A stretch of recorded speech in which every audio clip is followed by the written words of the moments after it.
Alrighty, well, let's get started on this thing. This is the spring 2010 final exam. I thought we'd just go over it, but I brought some extra problems too because last spring's exam wasn't honestly that bad. They left off a work problem because you understand when it comes to the free response kind of questions, it's you got so much material in this class. So obviously, you can't complain about that, but there's so much material they pick and choose problems. And it's surprising to us that the makers up of this particular exam did not put a work problem on this thing, which means, and honestly, they got yelled at for that. So there's guaranteed to be some kind of a work problem or something or other. So I picked another problem for us to do in terms of a work problem, making sure you guys remember how to pump stuff out of a tank and things like that. And don't forget your spring problems and some of those applications. Now, a couple of things to pass out here. While we're going over this thing, this is your test number 4 questions. This is for my class. If you're not in my class, don't worry about it. I got stuff probably for your class. That's the test. Quick, this is the, obviously it was a full multiple choice test, and these are responses. There's 2 packs in here. They're arranged alphabetically. So, I'll start everything on this corner here. And if you have not picked up a paper in my class, it's probably in this big pile of papers. So I'll start this one on the other side of the room. And if you're not in my class, but if you're in Desiree's class, she asked me to pass out these things to you guys. These are your last test results and stuff. So this will be, my fail folders are labeled John. These are not labeled, except one's in a manila folder, and the other one's in a kind of an envelope here. So these are Desiree's class. So if you're not in Desiree's class, pass it on. All right, so let's get started on this thing.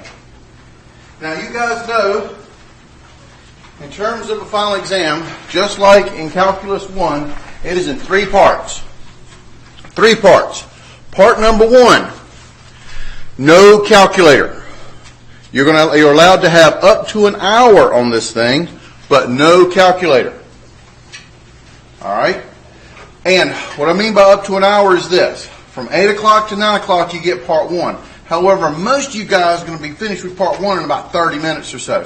What you should do is turn in part 1, and you'll collect part 2 and part 3, which is the with calculator and free response sections. However, until 9 o'clock, you are not allowed to touch your calculator.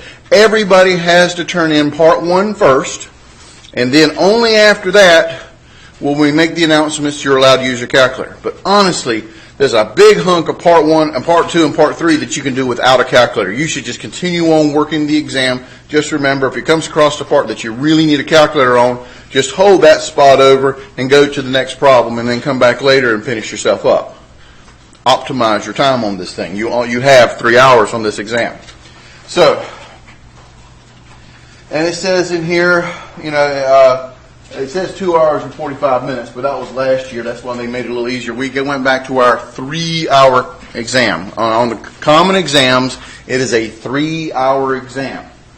So, again, part 1, and this is traditionally what they do with this thing, is with part 1, there'll be about 15, 16 questions or so. Part 2 will be about 15, 16 questions or so. Part 1, no calculator. Part 2, with calculator. Part 3, free response with calculator. Also, on this exam, if you look at the main ideas on this exam, there are 3 concepts here. First concept in Calculus 2 that we beat up to death is integration. Integration. Whether it's basic rules you have to memorize, U-Substitution, integration by parts, partial fractions, tables, and the back of the book type of thing here. However, in the tables, like I did on my test, they'll give you a couple of different table formulas, and you have to pick the right one to use. Traditionally, U-Substitution, but don't forget, they love a complete to square kind of problem on this thing. That's the main thing is the first part, integration. The second main concept of this class is applications. What do we do with applications? Area between 2 curves. Volume rotation. Disk washer method. Shell method. You with me? All right, the third thing is spring problems. Pulling Jessica out of the well kind of a problem. You remember that one? Let's see here. What else? Springs, classic work problems, pump problems. You know there's going to be a tank problem. You've got to pump something out of a tank. Absolutely. Center of mass problems. Don't forget your formulas for center of mass. Again, hardest part about calculus 2 is so much memorization. So many formulas, and this isn't physics. We don't give you a formula sheet. You got to memorize everything. And then, of course, the third part, which you guys didn't do real well on, which is the sequence and series part. And so, and you got to know your formulas, especially Taylor series, power series representation. The whole purpose of all that series is to really focus on the applications you guys are going to do, which is Taylor series, Maclaurin series, power series representation, and how to manipulate a power series. Within those that a lot of people didn't do, there's certain standard power series you have to have memorized, like e to the x, and let's see here, cosine x, sine x. Some of those classic ones that I showed you guys in the book. These guys are pure memorization because series representation, when you actually, I want a power series of e to the x squared, all you got to do is take the power series for e to the x you got memorized, and for each x, plug in an x squared, clean it up, and there you go. That's when we love power series. The manipulation is so easy.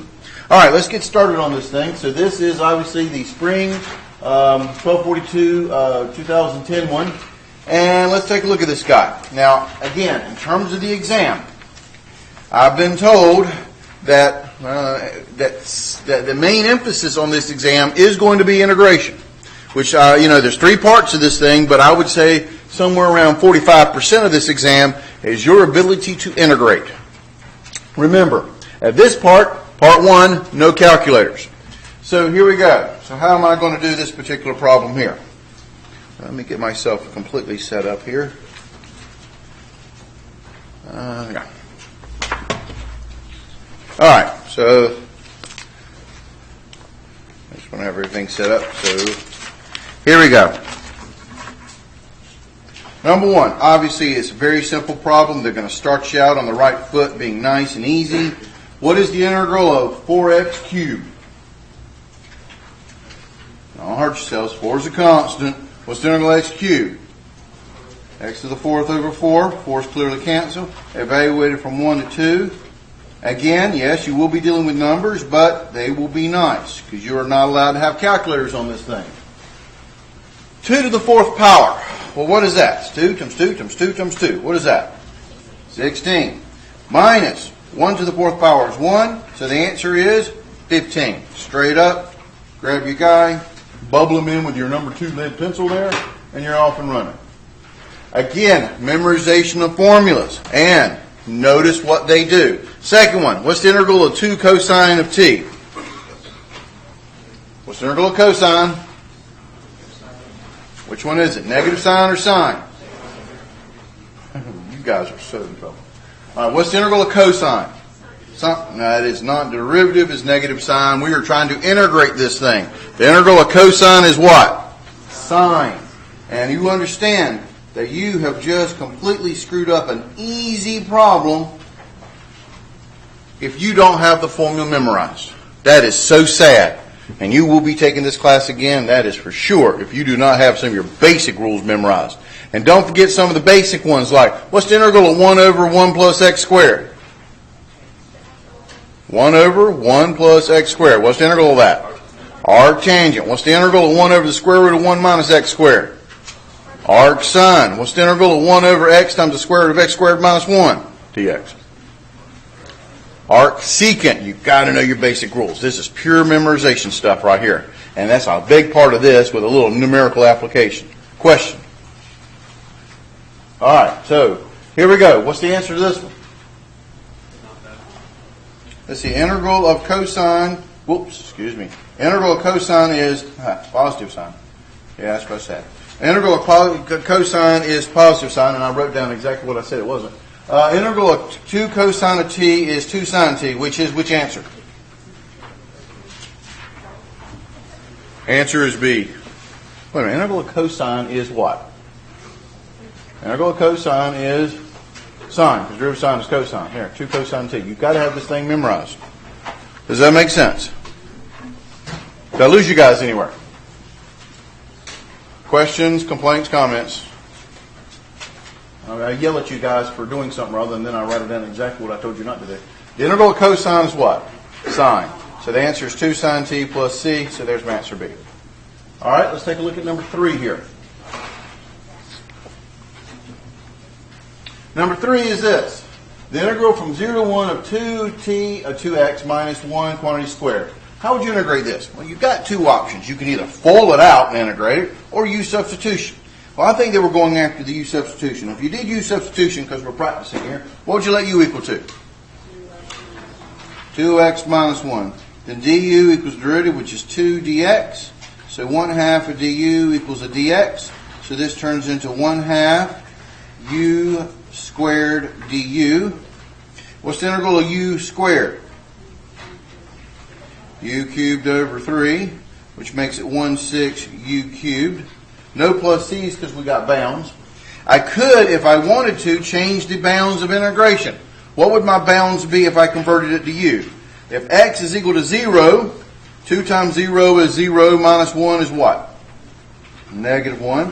And 1, 2 times 1 is 1, minus 1, 2 times 1 is 2, minus 1 is 1.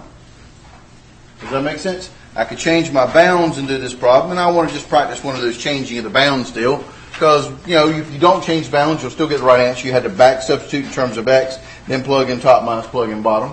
But they will want you to change bounds on occasion, which is fine. Just change your bounds. We changed x was equal to 0. That made u equal to negative 1. And when x was equal to 1, that made u equal to positive 1. 2 times 1 is 2, minus 1 is 1. Plug in top minus plug in bottom. 1/6 times 1 cubed minus 1/6 times negative 1 cubed. What's negative 1 cubed? Times 1 minus 1/6 times negative 1. A minus makes it plus. What's a 6 plus a 6?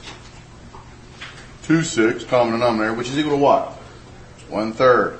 So what's my answer? 1/3. Does that make sense? Did I lose you guys anywhere? Questions, complaints, comments? Remember, no calculators. And notice how quickly I'm going through this section. You have at most an hour to do the non-calculator section, but it shouldn't take you no more than 30 minutes to honestly do it. Next problem, problem number 4. Ask you this. Find the integral from 0 to 2 of x e to the x squared minus 1 dx. Well, again, we're going to have bounds on it, numerical, but I'm going to do this in the traditional way here. But what method of integration would you use to integrate this thing? What would you try before you tried integration by parts? You always try U-Substitution first. Remember, integration by parts works when U-Substitution doesn't work. Always try U-Sub first, and then it's got to be a product. Just because it's a product doesn't make it integration by parts. You should always try U-Substitution first. So what are you going to let U equal to if I did U-Substitution? Always let u equal to the exponent on e's. X squared minus 1. What would du, derivative, be? 2x dx. Move your constant to the other side. 1/2 of du equals an x of dx. Which is in the problem. So now I know I got it right way. Does that make sense? Try u sub first before you even think something strange like integration by parts. Alright, so here we go. This one becomes the integral. This was e to the u.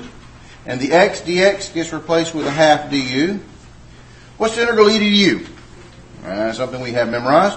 1/2 e to the u. We got bounds, so I'm going to go back substitution here. This will be 1/2 e to the u was x squared minus 1. Evaluated from 0 to 2. According to the fundamental theorem of calculus, we plug in top minus plug in bottom. This is 1/2 e to the 2 squared minus 1 minus 1/2 e to the 0 squared minus 1. And I'm doing that for your benefit to see the math. Take your time. You got 3 hours. You're not going anywhere. Sit back and enjoy this exam. Okay. 2 squared is what? 4 minus 1 is 3. So this is 1/2 e cubed minus 1/2. 0 squared is obviously 0. Minus 1 is negative 1. E to the negative 1. What do they have in common? Well, it looks like a half. Factor out the half because I'm trying to make it look like my answers here. This would be e cubed minus e to the negative 1. which is answer, looks like C to me. Does that make sense? Questions? Let's do the next one. Moving right along. Now, again, look at some of these other guys as well, because the fact of the matter is that you get to see some of the similar problems throughout. Maybe a little subtle change, but you have seen the same problems that I've done through class all semester long, and I'm sure if you're not in my class, your teacher did the same kind of problems. Look at this next one. Integral of x times the natural log of x dx. Well, number one, how do I integrate x times natural log of x? If I first try U-Substitution, understand that there is a parentheses around an x there, and when you take the natural log of x, and number one, I always let u equal inside parentheses. But remember, if I let u, it's stupid in U-Substitution to let u equal x, because it really doesn't change anything. So I never want to let u equal x in U-Substitution. And that's basically my only choice. I could let u equal to the natural log of x, but what's the derivative of natural log of x? Is there a 1 over x in this problem anywhere? No. Remember, with U-Substitution, whatever you let u equal to, du's got to be in the problem. So U-Substitution is not working for me, is my point. If U-Substitution doesn't work, and you got a product, now what kind of method do you want to go after? Integration by parts. Remember, integration by parts, integral of u dv equals uv minus the integral of v du.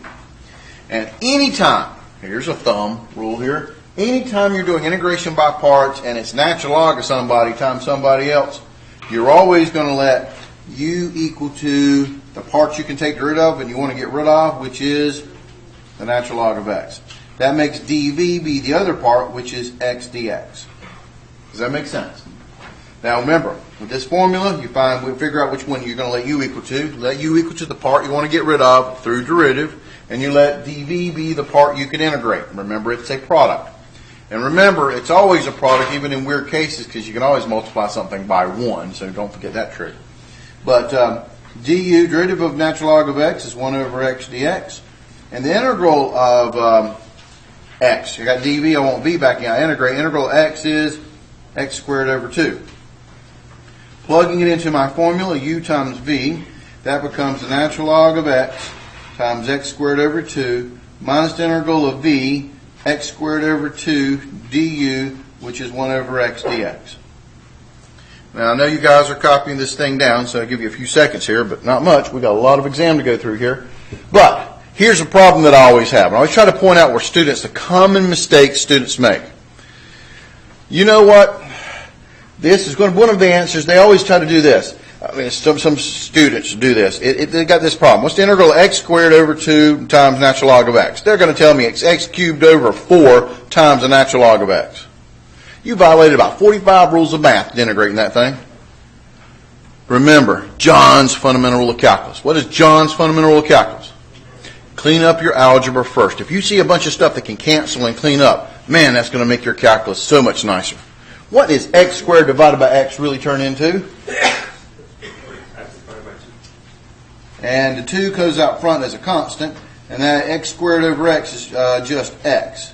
And that makes it so much easier and actually the way to get the right answer, because you can't really integrate a product. This is when we're doing integration by parts. It's kind of the product rule for integration. You want to clean up your algebra first. What is the integral of x? So this would be minus 1/2 times x squared over 2 plus c there, because we don't have bounds. Now let's clean this guy up and matching it to my answers. They like to put the polynomial stuff out front. So this would be x squared over 2 times the natural log of x minus 1/2 times 1/2 is 1/4 x squared plus c. And that answer is, looks like D to me.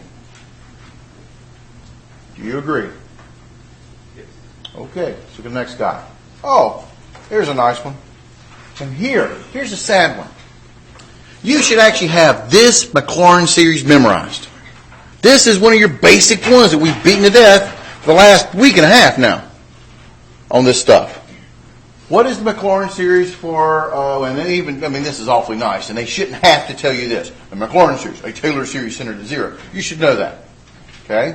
But if you don't remember it, what you should also remember, takes a little longer to do it, is what's the formula for Taylor series? Taylor series, a function f of x is always equal to f of a, that's your centering point, plus f prime of a over 1 factorial times x minus a plus f double prime of a over 2 factorial times x minus a squared plus f triple prime of a over 3 factorial times x minus a cubed, yada, yada, yada.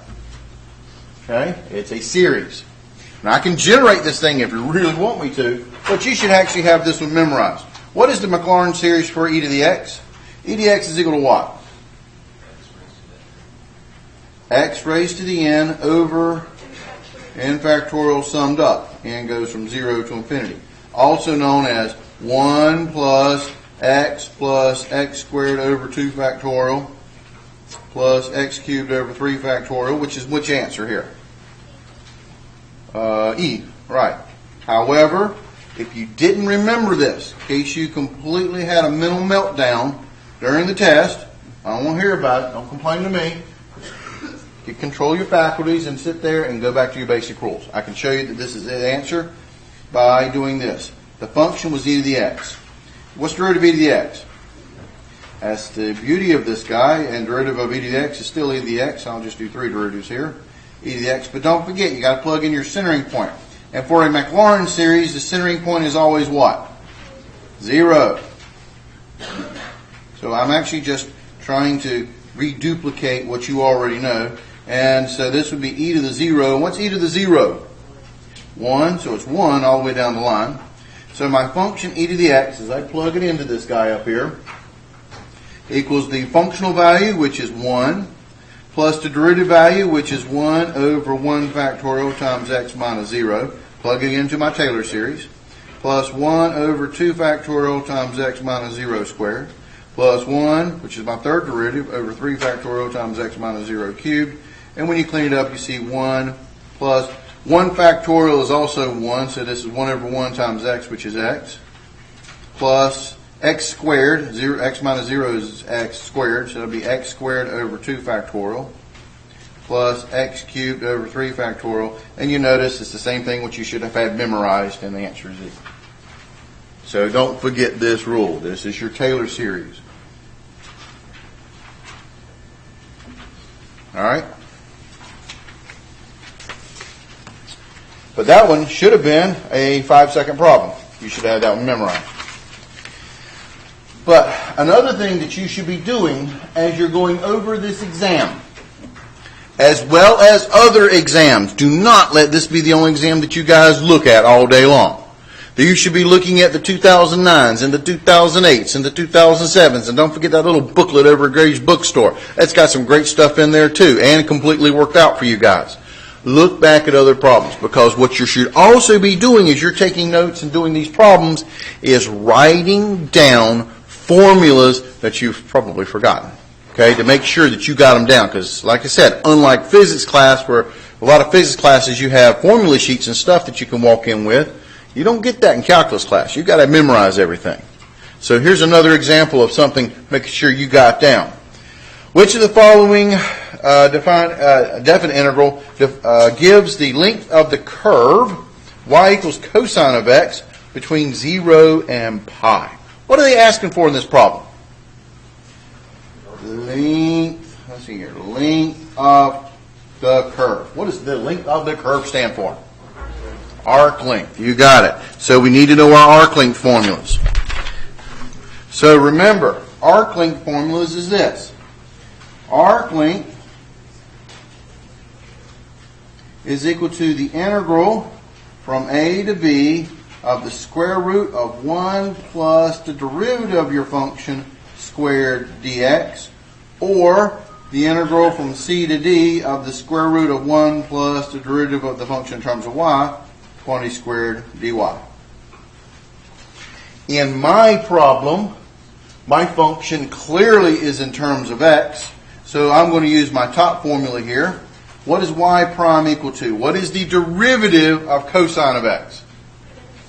Negative sine of x. Things we know from Calc 1, prerequisite for the class. So I'm going to plug it into this formula here. So AL, arc length, would be the integral of the square root of 1 plus the derivative, which is negative sine of x, quantity squared dx of your bounds, 0 to pi. And clean that up. What is negative sine of x quantity squared? Well, negative squared is what? Positive. And how do we typically write sine quantity squared? Because we love the lazy man math notation here. This would be the square root of 1 plus the sine of x quantity squared is typically known as sine squared x dx. And which one is that guy? That is the answer. Looks like D to me. Does that make sense? Again, make sure you know your formulas. And notice, man, this one would have been a really nasty one unless it was really nice. And they put it under the no calculator section on this thing. But notice how they gave me the answers. They didn't actually tell me to calculate it. They just want to figure out which integral is actually. They're testing you basically on the formula. Do you have the formula memorized? Very simple problem. All right. Number 8. This is one of those fundamental theorem of calculus problems. But remember, we had 2 fundamental theorem of calculus. Integrate, plug in top minus plug in bottom, use the area between 2 curves type thing here. Remember that one? Definite integral. You also had the second, what I call the second fundamental theorem of calculus, which is the derivative of the integral. When you take the derivative of an integral, you don't go anywhere. But don't forget, you also have the chain rule version times derivative of the inside on that stuff. So, my function was the integral from 0 to x of e to the t squared plus 1 dt. Therefore, the derivative. The derivative of an integral. Remember, this is one of your fundamental theorem of calculuses.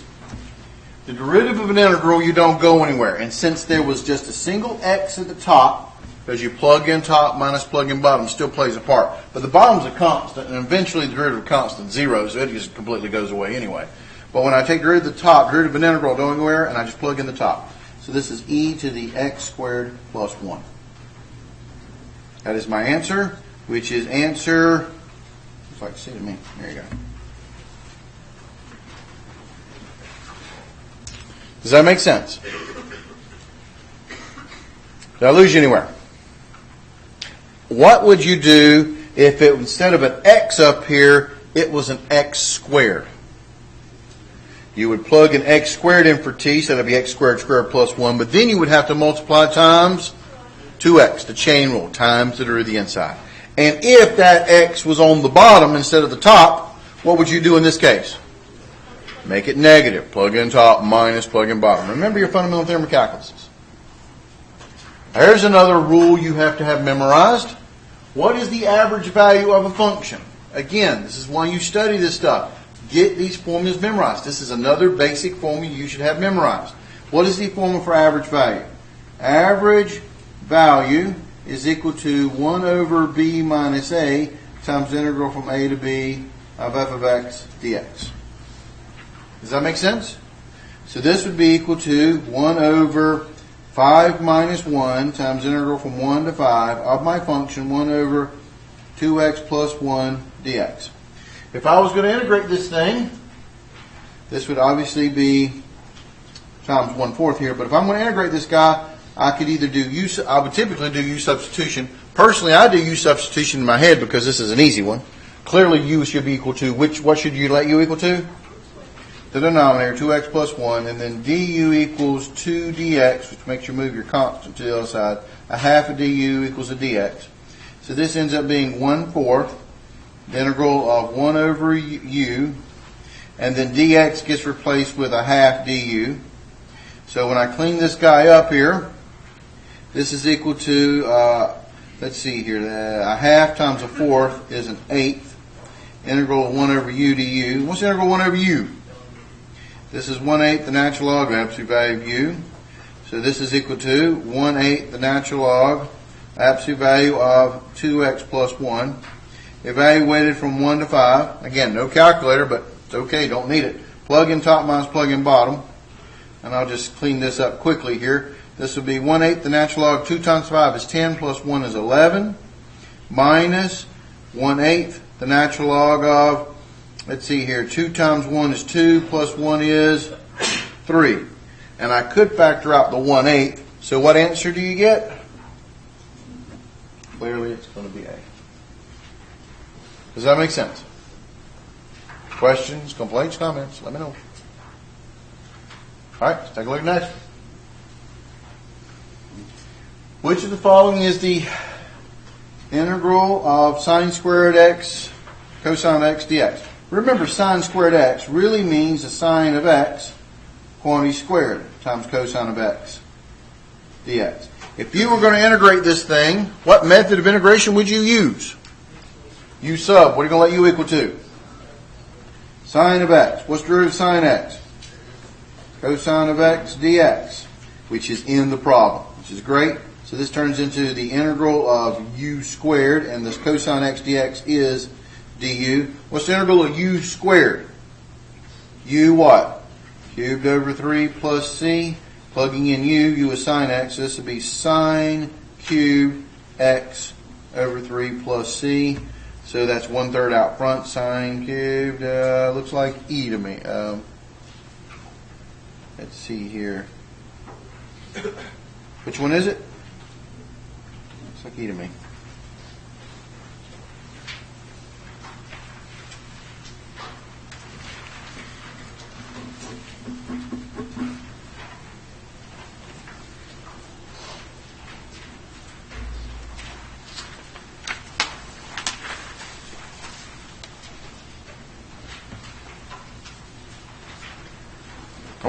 Right there, here so you guys can see it. Just turn this thing to the side here. There, a little better for me. All right, number 11. And the Taylor series expansion of f of x equals x to the fourth, centered at a equals 1. What is the coefficient of x minus 1 cubed? Well, there's an easy way to do this and a hard way to do this. It's either you know Taylor series or you don't.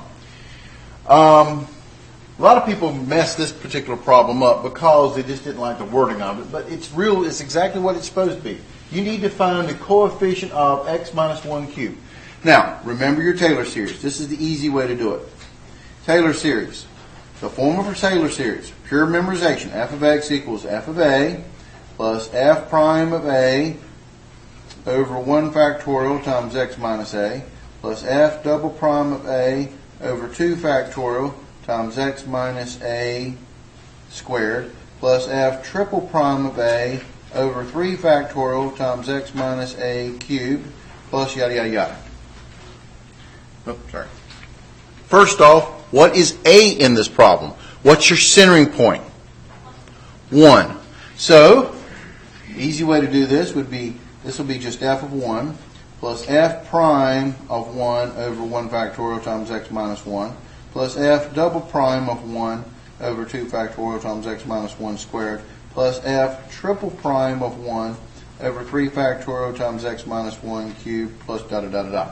They want to know what the coefficient of x minus 1 cubed is, right? Coefficient means what?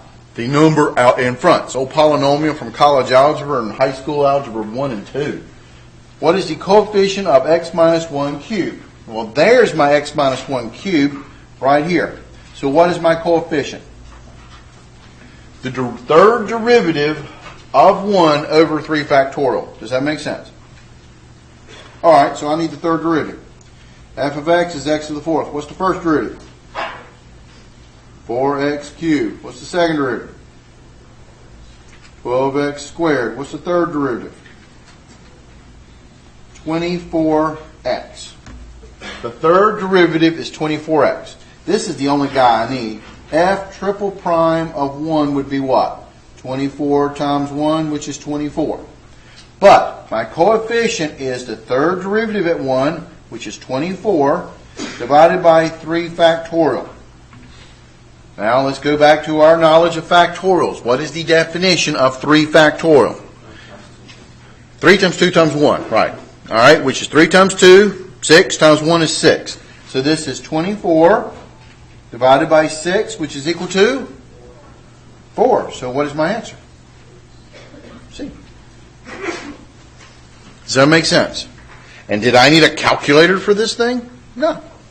But a lot of people didn't like, because understand, on this final exam, they're going to word it kind of strange on you guys. There's a committee making up these questions and stuff. And you got to be able to understand what they're talking about. This was a very simple problem, but you'll be amazed how many people just started guessing at it because they didn't know what they were supposed to do.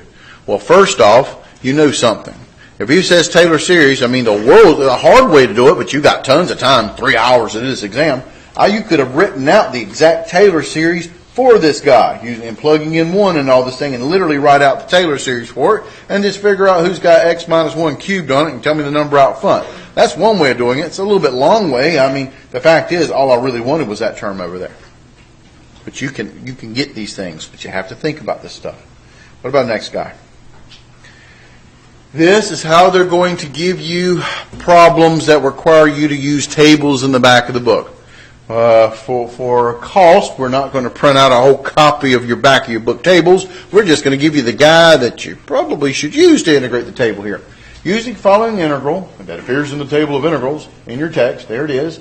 Use it to, using this form to approximate the integral of this guy. So here we go. Integral of the square root of 1 minus 4x squared dx. Notice it follows my pattern. I can let you know right now a squared is equal to 1, but more importantly, u squared would be equal to what? 4x squared. Remember, when you're doing table integration, when you guys do table integration, it is U-substitution. But I don't have u right now, I got u squared. But if u squared equals 4x squared, what does that make u equal to? Take the square root of both sides, you get 2x. Remember, it's U-substitution. Then you take du, the derivative is 2 dx, and just like with U-substitution, you move the constant to the other side. Negative a half of du equals a dx. So when I substitute, this will be the integral of the square root of, there's my a squared, minus, this was my u squared, but my dx gets replaced with what? 1/2 du. 1/2's a constant, it goes out front, du in the back. And this has just turned into the formula as I expected it to, but what you had to do is figure out what your constant out front is. So this will be 1/2 bracket u over 2 square root of a squared minus u squared plus a squared over 2 sine inverse of u over a, close bracket, big old plus c at the end. What was u equal to? Back substitution. U was 2x, and if a squared equals 1, that also makes a equal 1, right? So here we go. This is 1/2 times u, which is 2x divided by 2, times the square root of 1 minus 4x squared, that's what u squared is, plus a squared, which is 1 over 2, sine inverse of u, which is 2x over a is 1, plus c. But you've got to clean this stuff up. You know they're going to clean up the answer. So all this is really now is nothing but algebra. Let's see here. The 2's cancel here. That's pretty much it. But you see that 1/2 out front? They don't have parentheses around this stuff, so you need to distribute it. So this would end up being equal to 1/2 x times the square root of 1 minus 4x squared plus, what's a half times a half? 1/4 sine inverse of 2x plus c. So which guy is that? This will be a half x, which is x over 2, so it's either a, c, or d. But that last coefficient is a 1/4, so which one is it? Looks like c to me. And notice, if you didn't distribute, which a lot of people didn't, they would have picked the wrong answer and then wrong and having to take class over again. It's awful. So, let's not do that. Number 13. Again, you saw a problem very similar to this on your last test.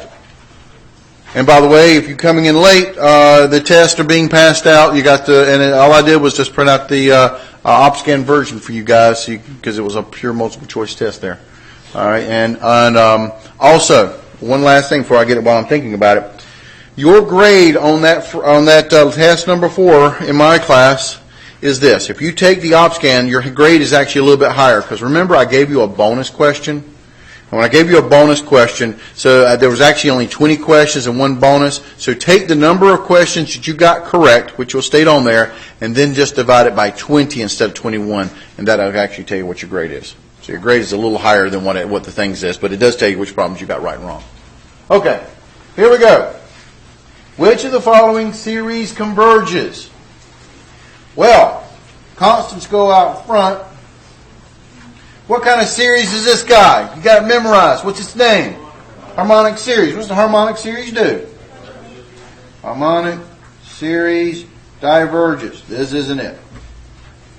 What kind of series is this guy? Geometric series. Now, I clearly, because it's starting at 1, remember your form is the sum is a r to the n minus 1 when n goes from 1 to infinity when you're doing your classic geometric series. But, so I would pull off one of these guys here, but who cares? What's r equal to? 7 over 4, which absolute value would be greater than 1, which tells me it does what? Diverge. Know your geometric series. This is a geometric series. And it's greater, r is greater than 1, diverges. Okay? What about this guy? Well, I would compare to, what series would you compare this guy to? We only look at your degree terms, n over n cubed, which is equal to 1 over n squared. What kind of series is this guy? P series. P equals what? What does it do? Converge. I'm looking for the guy that converges. And this would compare, so if this converges, so would this. In a limit comparison test sort of way. So I'm thinking this is my answer, but let's just go through the last one. This one is just negative 1 to the n. The divergence test, you just take the limit as n approaches infinity of the sequence part, negative 1 to the n, and you get plus or minus 1, which is not equal to 0. Remember your divergence test. If you take the limit of the sequence part of a series and you don't get 0, the series is guaranteed to do what? Diverge. It's called the divergence test. And this guy, what's this guy's name? This is a P series. We don't do square roots. Square roots is a half a power. P equals 1/2, which is less than 1 on the P series, which tells me it does what? Diverge. So I know I got the right answer. So this one's wrong, this one's wrong, and this one's wrong.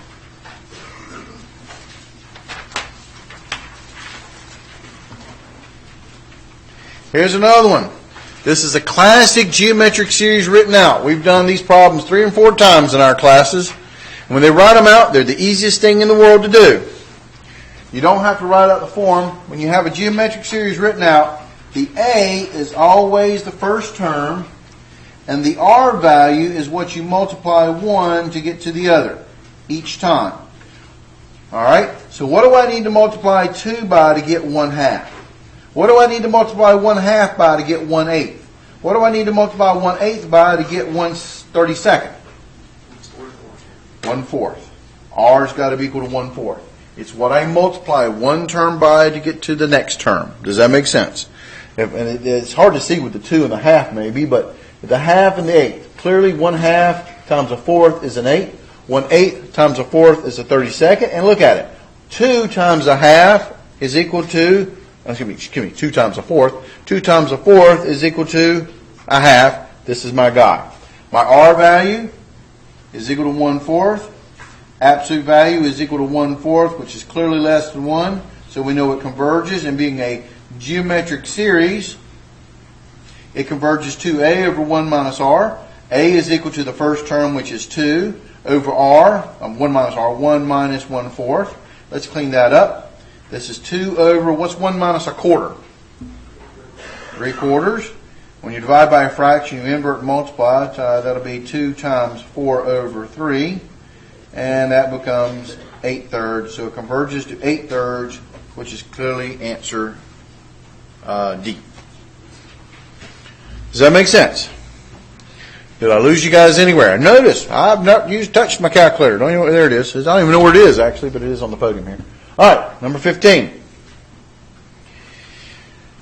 In the first quadrant bounded by the curves, y equals x squared, y equals 0, x equals 1, rotated about the x-axis. What is the volume? Number 1, draw your picture. Y equals x squared. Don't need a calculator for that. We know it's a parabola. Y equals 0. That is the x-axis. X-axis is y equals 0, y equals x squared, and x equals 1 is a vertical line. What region are we talking about right here that's been captured by all 3 of these functions? The little triangular-ish shaped looking region right there. Does that make sense? All right, what do we want to do? We want to rotate this thing, rotate this region, rotate about x-axis. What is my function in terms of? What variable is my function in terms of? X. What axis do I want to rotate around? X. What method will I use? Very good. Dishwasher. Function in terms of x going around the x-axis. X to x, dishwasher. Formula, volume equals pi times integral of what I call big radius squared minus little radius squared dx from a to b. Just reminding you what the formula is that we used in class. So pi times integral from a to b, my region is going from 0 to 1, of the big radius, axis of rotation to the outside edge. This is my big radius, top minus bottom. That's x squared minus 0. Putting it in for your benefit. But then don't forget, you have to square it. Minus the little radius, but when you rotate this thing, there is no inner radius because this is a solid, so this truly is a disk problem. That would be 0 squared dx. Well, let's clean that up. X squared minus 0 is clear, x squared. X squared squared is x to the what? Fourth dx from 0 to 1. The integral x to the fourth is x to the fifth over 5 times your pi out front. Is evaluated from 0 to 1. Plug in top minus plug in bottom, fundamental theorem of calculus. This would be pi over 5 times 1 to the fifth minus, when you plug in 0, it's pretty much 0. So what is my answer to this problem? Pi over 5 units cubed, just to get you that mode because it could be in a word problem on this one. And the answer is clearly A.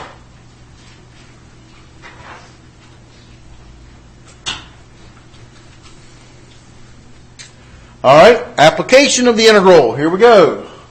The velocity in meters per second of a particle moving along a straight path is given by, and they even told you, v, no doubt for velocity because it's in meters per second, velocity. V of t is equal to the sine of t. Find the distance traveled by the particle for 0 is less than or equal to t, which is less than or equal to pi halves. So we're interested in the distance between 0 and pi halves. All right, here we go. How do I figure this thing out? I've got velocity and I want distance. What do I do? What is the relationship? This is a physics thing. The integral to get distance. It is the integral of velocity dt. And no doubt they're talking about total distance traveled. So I really want to take a look at this graph here. What does y equals sine t look like? Well, clearly sine of 0 is 0, and then pi halves, pi, it looks like this, and then keeps on going down and it looks like that. But between 0 and pi halves, you'll notice that it's above the x-axis. So I don't have myself going left and then turning around and going back right again. It is all in the first quadrant. It's not cutting back down. It's all positive there. So to get velocity, to get the distance, all I got to do is integrate the velocity, which my velocity function is sine of t dt, evaluated from 0 to pi halves. What is the integral of sine t, please?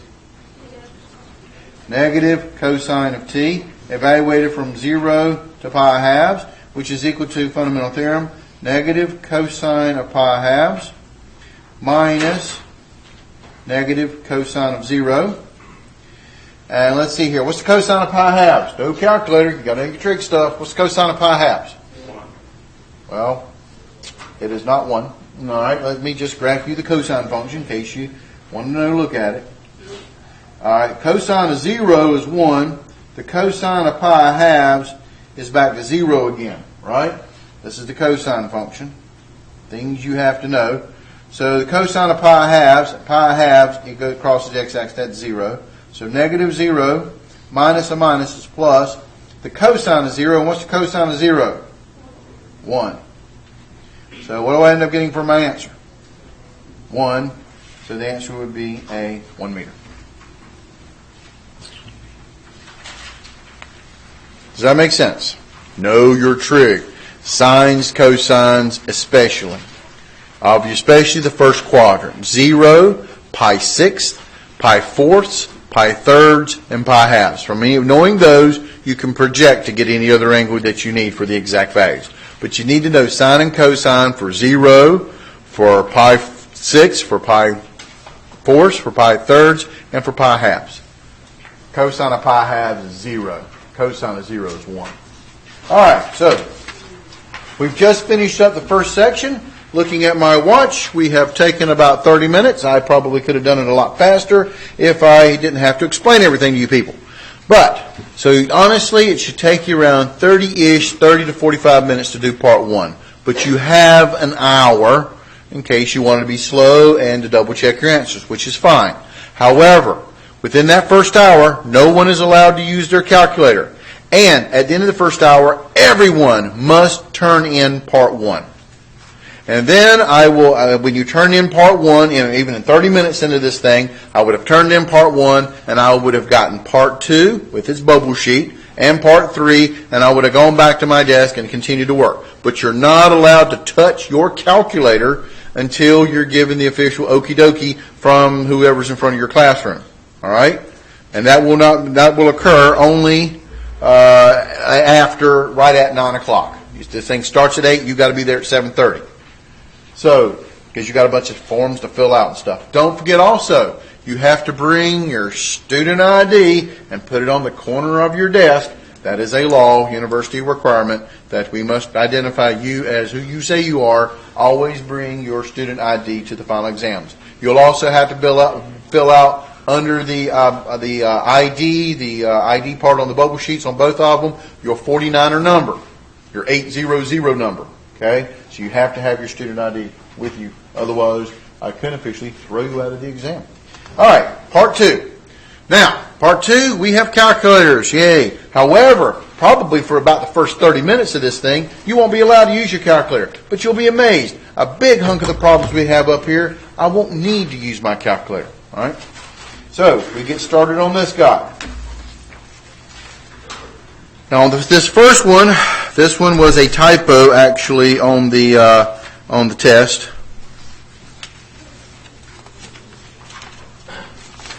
All right.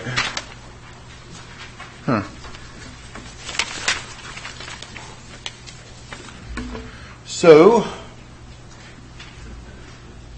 because they didn't put a hash mark on this thing, that was the problem with it. So we had to go back and scramble on this one. I remember this exam. We had to go back and scramble and tell people where the hash marks are. And if I remember correctly, as I didn't bring my things here. I think this was 0, this was 1, this is supposed to be 2, and this was 1 or something like that. All right. Let's imagine that being the answer. Then we'll pick it out. All right. So if I want to integrate between 0 and 2, and all they did was give me a picture, this is an idea question. What is the integral from a geometric perspective? When you integrate a function, what are you finding? Area under the curve, from that curve back to the x-axis. So, let's see if we can't figure out which one's the answer. So if I integrate, I got area. So we're talking about this area. Well, this is a triangle. Area equals 1/2 base times height, right? Yes, question. It's number 7 again. Oh, did I do number 7? Did I skip a page? Oh, it's still a typo. Sorry. Yeah, you're right. That's for number 7. My pages got stuck together here. There we go. Okay. That's number 4. Wow, these real pages are really stuck together.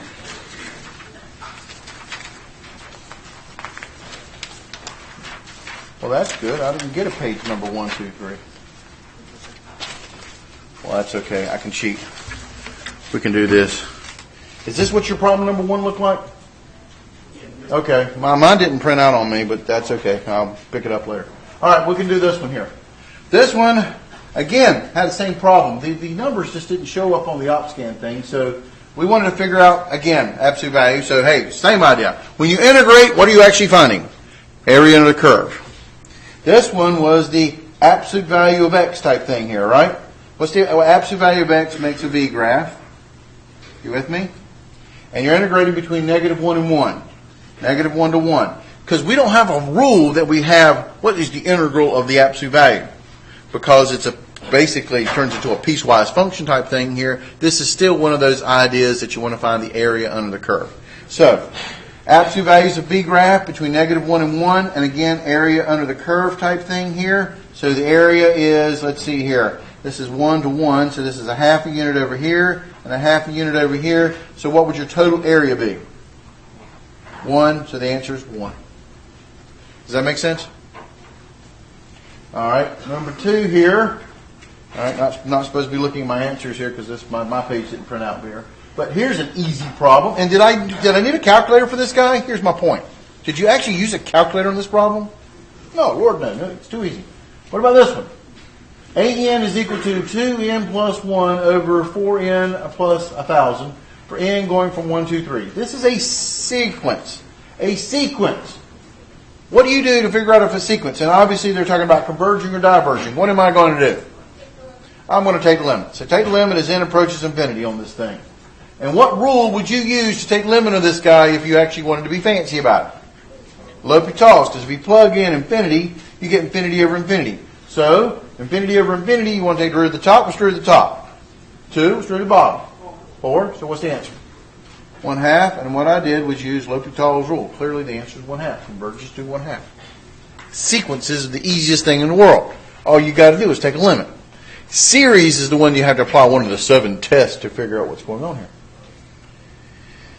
All right, so with this one, I'll do this one for you, so I'll redo the problem here. But it is this one. Integrate the improper integral on this guy. So I got the integral between 0 and 1 of 1 over the square root of x dx. All right, so I'm going to write it up here so you guys can see it. But it's improper integral. Here's the problem with this guy right here. This is x to the negative 1/2, by the way, dx. But here's the problem. What makes it improper? They're giving you a code that it's improper, but it's not our standard type 1 improper. Type 1 improper was an infinity or negative infinity on the bounds. I don't have that. I got numbers on the bounds. This is what I call type 2 improper. Which number or which range of numbers makes this thing improper? 0. Why 0? Because I have a problem when I divide by 0. This dude right here is what's making it improper. Does that make sense? This is what's making it improper. So being this guy here, pick it to be a letter. I'd like an A because that's what the grade we're going for in this class. So we're going to take the limit as A approaches, what are we going for? 0, but if I'm going to officially, has to be from the plus side because I'm integrating from 0 to 1. I'm on top of 0. So that's on the plus side. So here we go. This is equal to, well, what's the integral x to the negative 1/2? Well, integrate. Add 1 over add 1. So this is the limit. Remember, it's improper here, so we have to write our limits until we plug in our number. Limit as A approaches 0 of integral x to the add 1, positive 1/2 over 1/2, evaluated from A to 1. Clean it up. This is the limit as A approaches 0 from the plus side of 2x to the 1/2. Just divide by a fraction, invert, multiply. From A to 1. Fundamental theorem of calculus. Take the limit as A approaches 0 from the plus side. Plug in top. 2, a half of power is a square root of 1, minus 2 square root of A. A is going to 0. What is the square root of 0? 0. Square root of 0 makes 0.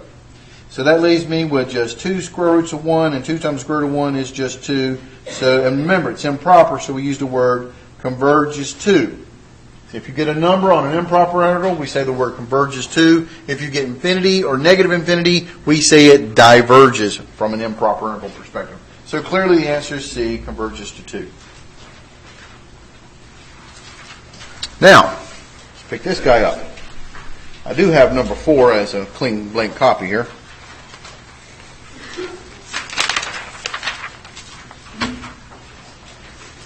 All right, number 4. Consider the series. The sum as n goes from 1 to infinity of 2n plus 1 over n squared. Which of the following results in a successful determination of the convergence or divergence of this series? Boy, we could just be fancy on this thing. All they want me to do is figure out if this thing converges or diverges, and what test do we use? That's really what they wanted. But you know the wording is going to be rather fancy on you guys sometimes. All right, so I've got this series right here. Now, here's the trick on this one. John's fundamental rule of calculus. Clean it up. Now, usually we have a bunch of terms in the denominator, and I can't break up the denominator, but This time I got two terms in my numerator. 2n plus 1. Does that make sense? John's fundamental rule of calculus. What is that? What is John's fundamental rule of calculus? Clean up your algebra first. This is nice cleanup because it's in the numerator. I can bust this thing up. This is the sum as n goes from 1 to infinity of 2n over n squared plus 1 over n squared. Common denominator stuff. And it's a sum of two terms, so I just sum both of them. 2n over n squared plus the sum of 1 over n squared. And I'm not finished with John's fundamental theorem of calculus either, because 2n divided by n squared is what? 2 times the sum as n goes from 1 to infinity. Constant goes out front. N over n squared is what? 1 over n plus the sum of n equals 1 to infinity of 1 over n squared. What's this guy's name? What's this guy's name? Let's look at the second guy. What's this guy's name? P series. What is P equal to? 2. What does it do? Convergence. What series is this guy? Harmonic series. What does harmonic series do? Diverges. So I got diverges times 2 still blows up plus a number. What is blowing up plus a number equal to? Blowing up. My answer to this problem is clearly it's going to diverge because part of it was a harmonic series. I'm going to take harmonic, which diverges, added to anybody, whether it converge or diverge regardless, is still going to diverge. So my answer is divergent. So which one of these things is going to be it? And what did I actually do? Well, I basically used this guy here and compared the terms, that's that cleaning up, so I broke it up into terms, with the harmonic series. That's really what I did right there. So that would be answer B. Now granted, I did this guy, but that one didn't really tell me as much as what this guy did. Does that make sense? And then it's not alternating series. The limit as 2m plus 1 over n squared. L'Hopital rule is 2 over 2m, which goes to 0, so that's wrong. And would you ever use the ratio test on this one? Okay, so there you go. Clearly the other answers are nowhere close. Let's take a look at number 5. And notice, I have yet to use a calculator. Understand that. All right. Let f of x be equal to x squared. Find the Riemann sum for the f function on the interval from 0 to 2 using 4 subintervals equal to taking the sample points to be left endpoints. Okay. Well, remember, all right, I'm going to show you this particular problem here, but then I'm going to show you this particular problem in just a second. So, man, this is nice.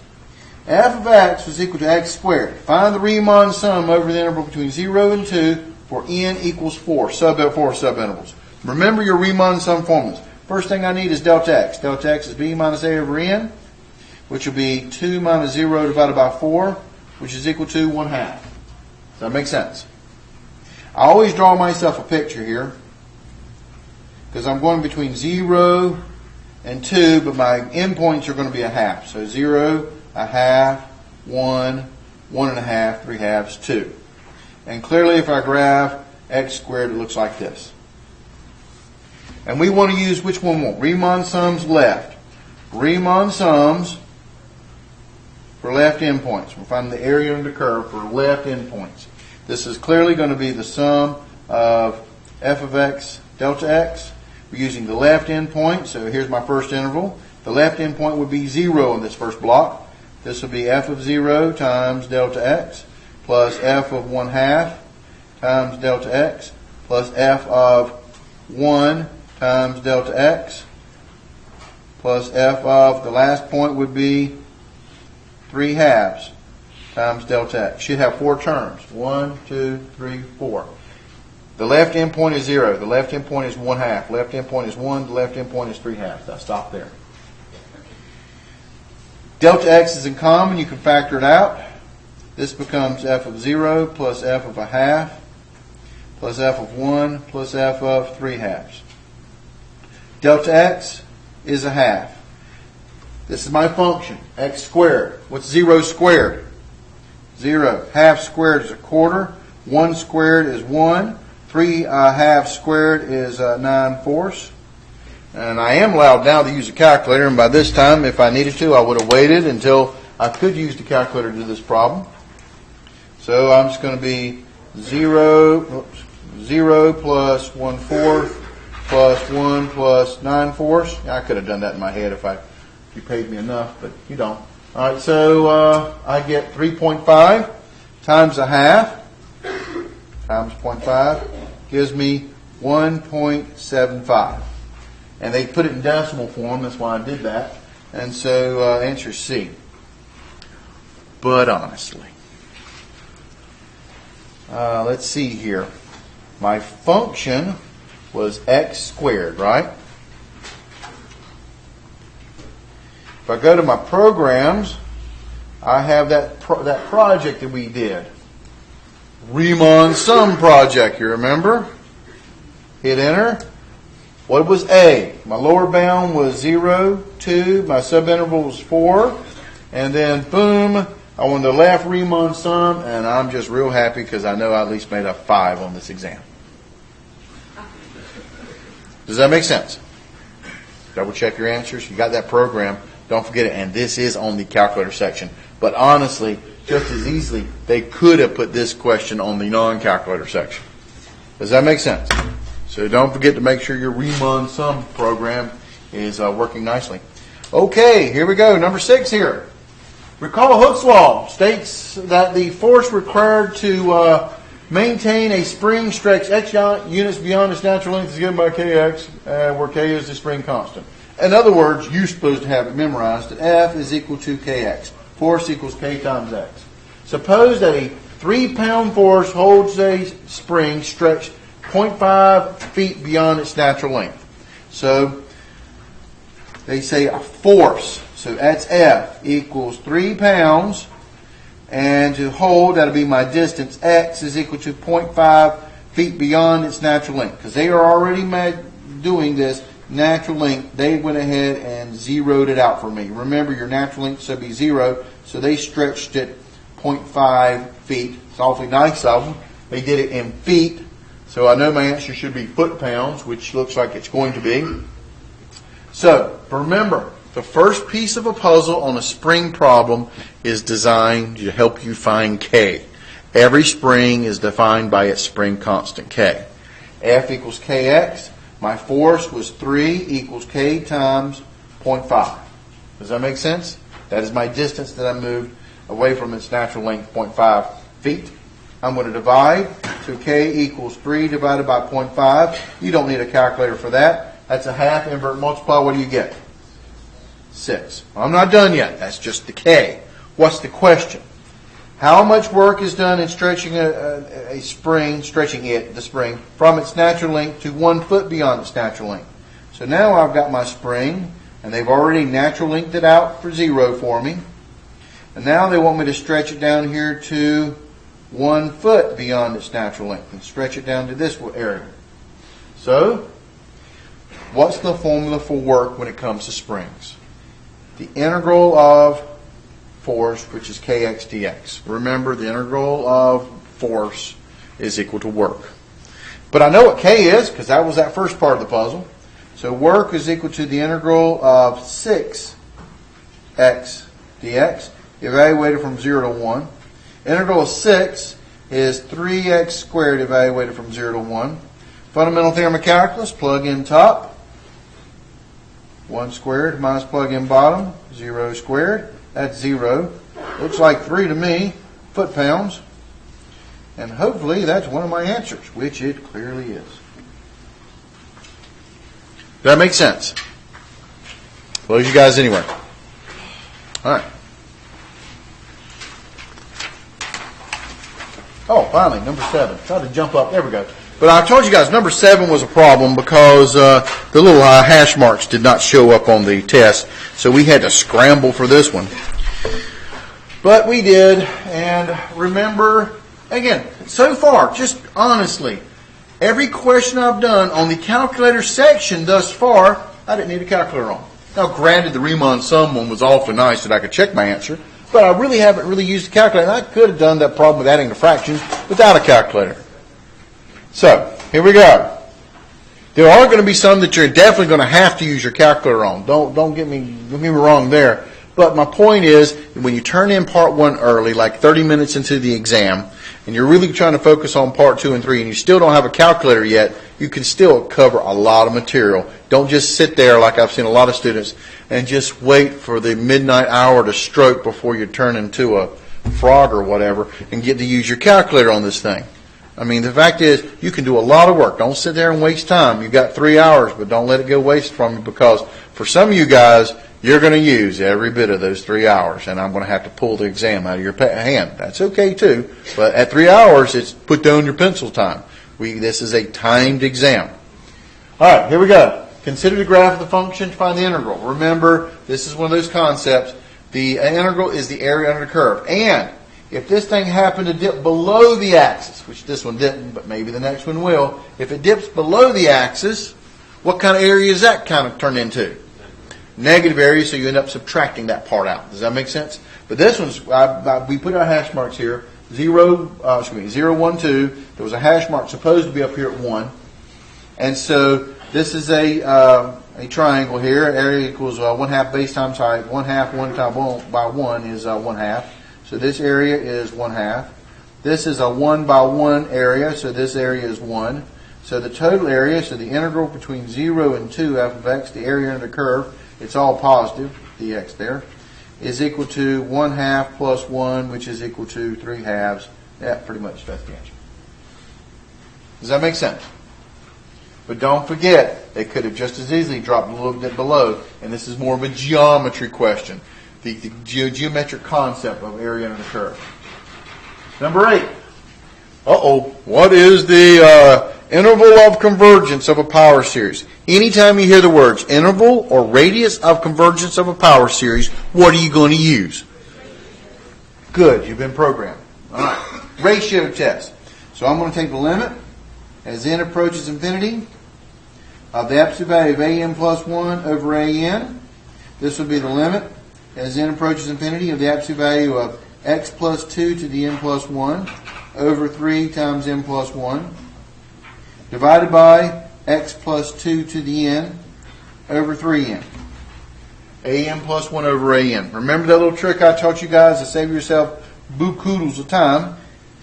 Invert and multiply and collect like terms. So this is x plus 2 to the n plus 1. This is 3 times n plus 1. Flipping it up, 3n goes up here, and the x plus 2 to the n will go down there. Invert and multiply, because here is your big fraction there when you invert and multiply tops and bottoms. Now, half this stuff should cancel. This cancels. I got x plus 2 to the n plus 1. I got x plus 2 to the n. X plus 2 to the n plus 1 is x plus 2 times x plus 2 to the n. So the x plus 2 to the n's cancel, leaving me with a single x plus 2. The 3's cancel. Now here's the limit. What is the limit as n approaches infinity of n over n plus 1? It's going to be 1. I could use L'Hopital's rule on it. Drew the top is 1, over drew the bottom is 1, which equals 1, so that thing completely cancels. That leaves me with only one thing. Absolute value of what? X plus 2. Now this is the ratio test, is what you use. When I use the ratio test, I got to set it less than 1. So we solve it, inequality, absolute value less than 1 is negative 1 is less than x plus 2, which is less than 1. Subtract 2 from all sides. And I end up getting this. Moving it over, negative 3 is less than x, which is less than negative 1. That is my interval of convergence, almost. They didn't give me much room on this one because I got my interval, but what do we have to do to get the exact interval? Got to check your endpoints. So, and remember, when you check your endpoints, traditionally one of them is going to be an alternating series, one of them is going to be a regular series. Let's take a look. Plug in negative 3. So I'm going to plug it over here. Slide it over here, you guys can see it. X is equal to negative 3. Let's see what we get. Plug it into my original series. This is n goes from 1 to infinity of negative 3 plus 2 to the n over 3n. This is the sum as n goes from 1 to infinity of negative 1 to the n over 3n. 3 is a constant. Where does a constant get to go? Outside. That's 1/3. N goes from 1 to infinity of negative 1 to the n over n. What kind of series is this guy? Alternating series. So I'm going to use the alternating series test. And the 1/3's out front's a constant, but I guess you can call this thing. The Bn part is 1 over 3n. Now we've got two things to check. They have to go down, and the limit's got to go to 0. So if I plug in n equals 1, n equals 2, n equals 3, I'm going to get 1/3, 1/6, 1/9. Clearly the terms are going down. And now I'm going to take the limit as n approaches infinity of 1 over 3n. What's 1 over infinity? 0 converges. Do I want this interval of convergence? Do I want -3 as part of my interval of convergence? Yes, I do. It passed the alternating series test, so it converges. So I want -3, so I put a little underscore for equaling -3 over here with my -3 is less than x, which is less than 1. Now the other guy is going to be even easier. I'll put him right here in a little box. I'm going to check the n equals negative, or x equals -1. This is my series. The sum as n goes from 1 to infinity of -1 plus 2 to the n over 3n. This gives you 1 to the n over 3n, summation. What's 1 to the n power? What's 1 to any power? 1. So this is 1 over 3n. 3 is a constant, goes out front. The 3 on the bottom goes out front 1/3. 1 over n. What kind of series is that guy right there? What does a harmonic series do? Diverges, so I do not want that guy as my endpoint because it diverges. So this is my interval, which is bracket. Bracket means include -3 to 1, -1, open parentheses. And open parentheses means exclude. So which answer is mine? Answer is D. Which of the following is an approximation to obtain the midpoint rule when n equals 3 subintervals is used to approximate the integral between 1 to 4 of 1 over x dx? Round off your answer. They want me to use the midpoint rule. First thing, my function is 1 over x. We're back to Riemann sums again. I'm integrating it between my bounds, or between 1 and 4, and n equals 3.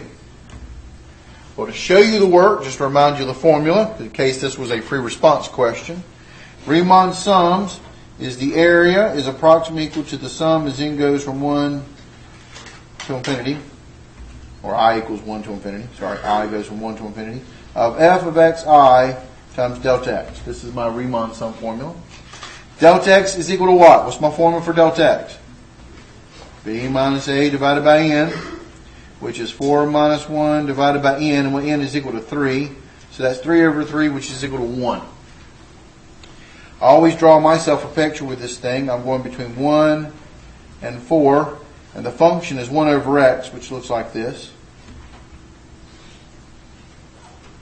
N equals 1, so it would be 1 to 2 to 3. 1, 2, 3 subintervals. N equals 3. But they want me to use what? Midpoint. What would my midpoints be? What's between 1 and 2? 1.5. Okay, 3 halves. What's between 2 and 3? 5 halves. 2.5. What's between 3 and 4? 7 halves. Midpoint. Add the two together and divide by 2. Does that make sense? So this would be, according to my rule, delta x times f of 3 halves plus f of 5 halves plus f of 7 halves. Delta x is equal to 1. My function is 1 over x. 1 over 3 halves is actually 2/3. Plus 1 over 5 halves is 2/5. Plus 1 over 7 halves is 2/7. I am on a calculator section, and they want decimals, so I'm just going to put that on my calculator and just double check here. So here we go. This is 1 times 2/3 plus 2/5 plus 2/7. Put 1/3. I did put 1/3. Thank you. Double check my work here. 2/3. There we go. 2/3, 2/5, 2/7. What do I get? 1.352380952, which looks like which answer to me? Looks like A. However, You know, even though it doesn't show any work, this is a multiple choice problem, but if you had the program at the ready, you were ready to go for this one. Y equals, what was my function in this one? 1 over x. Second quit, go to your program. I got lots of programs up here, but here's my Riemann Sum program. Let me slide it over, you guys can see it. There you go. Hit enter. What's A equal to? 1. What was B equal to? 4. How many subintervals did I have? 3. And we wanted the midpoint Riemann sum, 1.35238.095, which is exactly what we got, which is clearly my answer.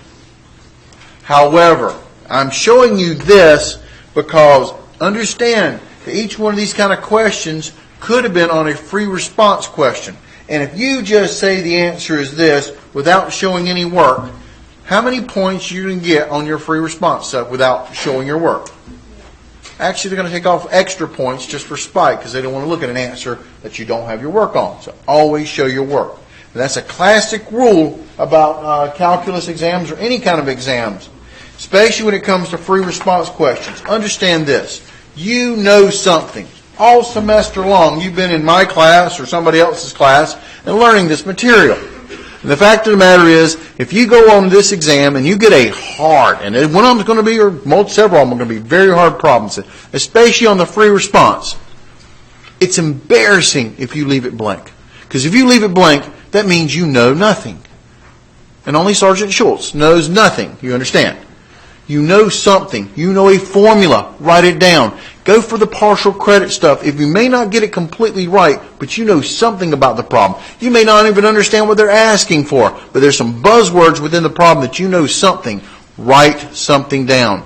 You know something. Tell me what you do know, and maybe you can formulate something, some kind of logical thing that you may end up surprising yourself and actually getting something right, or at least getting some partial credit on something or other because you at least headed yourself in the right direction. However, leaving it blank, the people who leave it blank are for those other people that don't show up to things like this. Okay? Let them fail the exam. Remember, the exam is competition. It's all about competition. It's you versus everybody else. Do the best job you can on this thing because it's competition. And as long as you're in the upper part of the bell-shaped curve, you're going to get a cool grade out of this final exam. You let those people that don't show up to free responses and leave things, don't show up to review sessions and leave things blank on the exams, you let them figure out how they're going to take this class next semester. All right, number 10. What is the area of the region bounded by above the curve y equals 1 and below by y equals 1 over x between 1 and 2? Round your answer off. They want the area. Again, back to our basic rules of application of integrals. Area is equal to integral of top minus bottom or right minus left. Top minus bottom dx or right minus left dy. So here we go. First thing you want to do on a problem like this is graph it. Find the area bounded by the region above, bounded above by the curve y equals 1. Y equals 1 is real easy. That's a horizontal line. And bounded below by the graph 1 over x. X is between 1 and 2. I should have drawn it a little higher than that. So here's 1, here's 2. 1 over 1 is 1, so that's 1, 1. 1 over 2 is a half. Right here. So we're talking about this function coming in looking like this. Great. But all you care about is between these two curves. So what region are we talking about here? Bounded above, that means this guy's on top by 1. And bounded below by 1 over x. This is the graph 1 over x. How are we going to get the area of this guy? Well, area is equal to, because my function is in terms of x here, I'm going to do a top minus bottom. Integral of top minus bottom. The top function is 1. The bottom function is 1 over x. dx over my bounds between 1 and 2. Integrate. The integral of 1 is x minus the integral of 1 over x. What's the integral of 1 over x? Natural log of x. Evaluated from 1 to 2. Fundamental theorem, plug in top minus plug in bottom. 2 minus the natural log of 2. Minus 1 minus the natural log of 1. Natural log of 1 is 0. So I end up getting 2 minus the natural log of 2 minus 1. 2 minus 1 is 1. 1 minus the natural log of 2. And then I'm going to go put it on my old calculator here, because it's definitely wanting a decimal out of this thing. So, 1 minus the natural log of 2. I get the answer 0.30685281194. 0.3 is pretty much what they're looking for. Answer is D. Also, just to remind yourself, since this was only a free response kind of, a multiple choice kind of question, you can also do the old math number 9, function integrate of 1 minus 1 over x, comma x, comma low bound, which was 1, comma upper bound, which was 2, and I get my same answer there. So don't forget to check your answers. Does that make sense?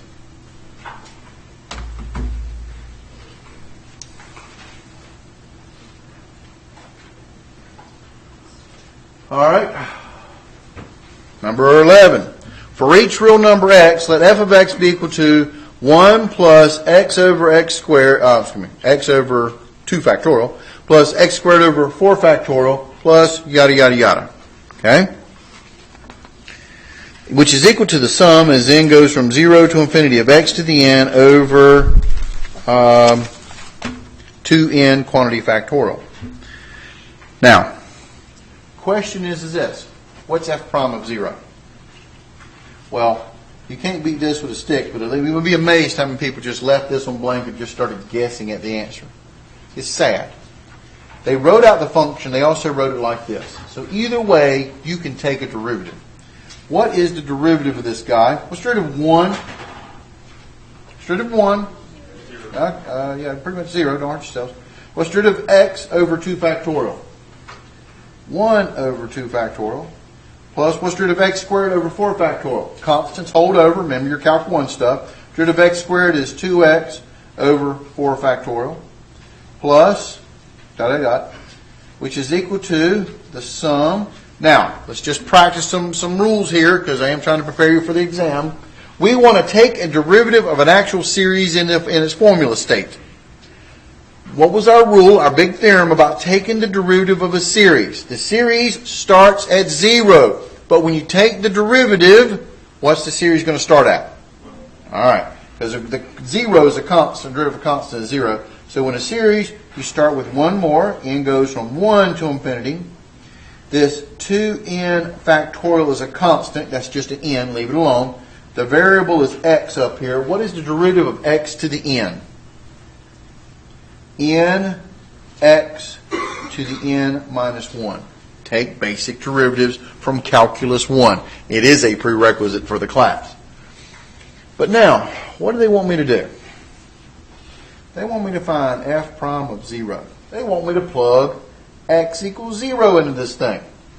Well, I could plug it in over here, and I'm going to get n, 0 to any power of 0, over 2n factorial, and then basically just write out your n terms here. But I think it's easier to look at this guy over here.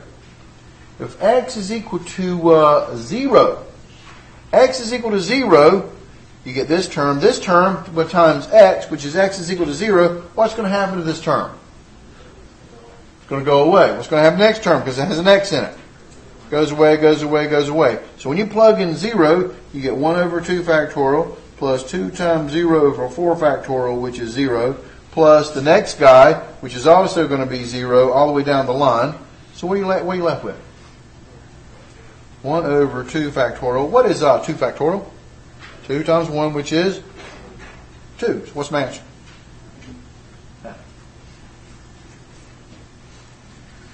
Does that make sense? Did I lose you guys anywhere? Applications of your power series. Oh, another one. Uh-oh, this is awful. Got to do this one. Okay, in a ground circular swimming pool. An in-ground circular swimming pool has a diameter of 20. I should read it up here. 20 feet and 5 feet deep. If it is filled to a depth of 2 feet, find the work done in pumping all the water out to ground level. Water weighs 62.5 pounds per foot cubed. Finally, we get to something interesting here. Word problem. But remember, the key is you got to draw a picture. We got an in-ground circular swimming pool. So it looks like one of these guys, but it's in ground, so the ground level is up here at the top. This is ground. This thing has a diameter of 20 feet, has a height of 5 feet. You with me? But it's filled to a water level of 2 feet. Have I lost you anywhere? All right. I want to pump all the water out of this particular tank. Well, the first thing that I want to do here is this. I want to put a coordinate axis down the middle of this guy. And so on this particular problem, because of all my stuff's at the top, I'm going to put it right down the middle and at the bottom. I'm going to redraw it for you guys so you guys can see it, but I need some numbers on this thing. Okay, so here we go. So, at the bottom, I got this part down here, which is a circular tank, and it has a radius. What would the radius be on this thing? What would this point be right here? 10. This would be negative 10 over here. It has a height of 5. And over here at 2, that's where the water is, right? And we want to pump it to the top of tank, to ground level. Remember my formulas. Work is equal to the sum of delta force times distance pumped. You with me? And delta force is equal to what I called water weight times change in volume. This one is nice because it's not on a slant. Remember, if it's on a slant, you got to come up with the equation of the side. This one is nice because it's straight and vertical. Let's talk about the slice. This delta V thing. If I make a slice, I'm going to cut my little y-axis here, a little delta y, pull it over, and this thing is going to make a little bit of a disc. Does that make sense?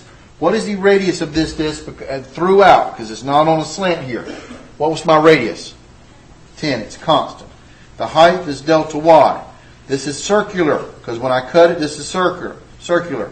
The delta volume formula is pi r squared h, pi times 10 squared times delta y, or 100 pi delta y. That is my slice.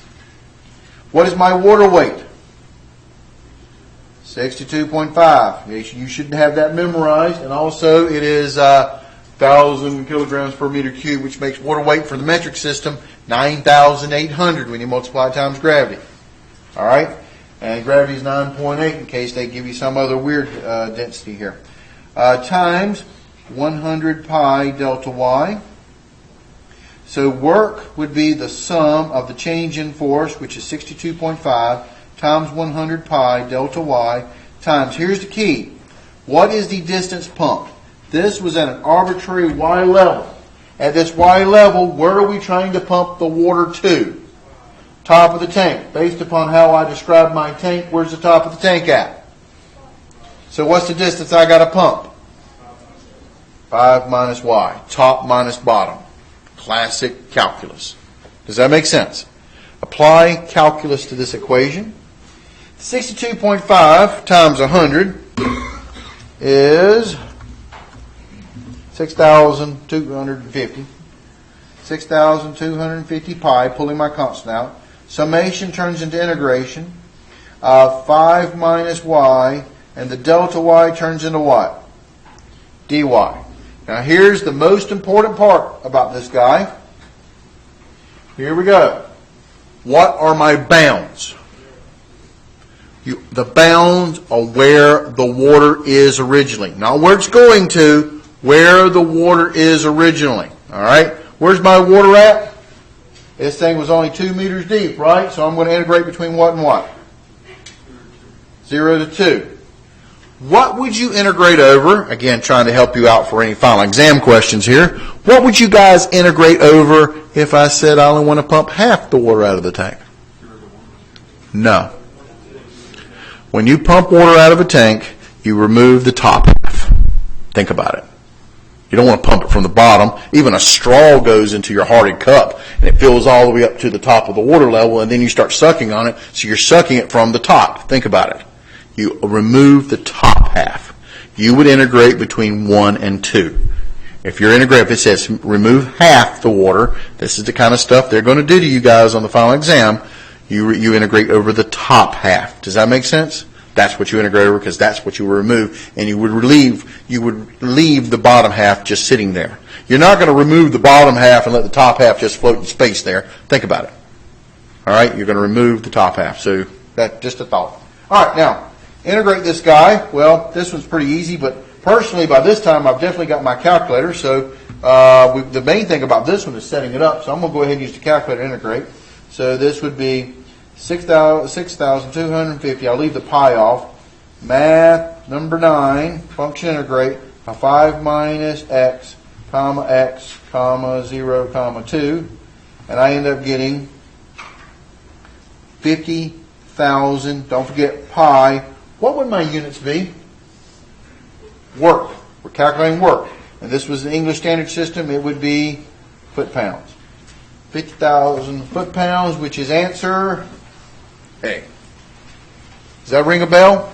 Good practice, but that was one of the easier problems because it wasn't on a slant.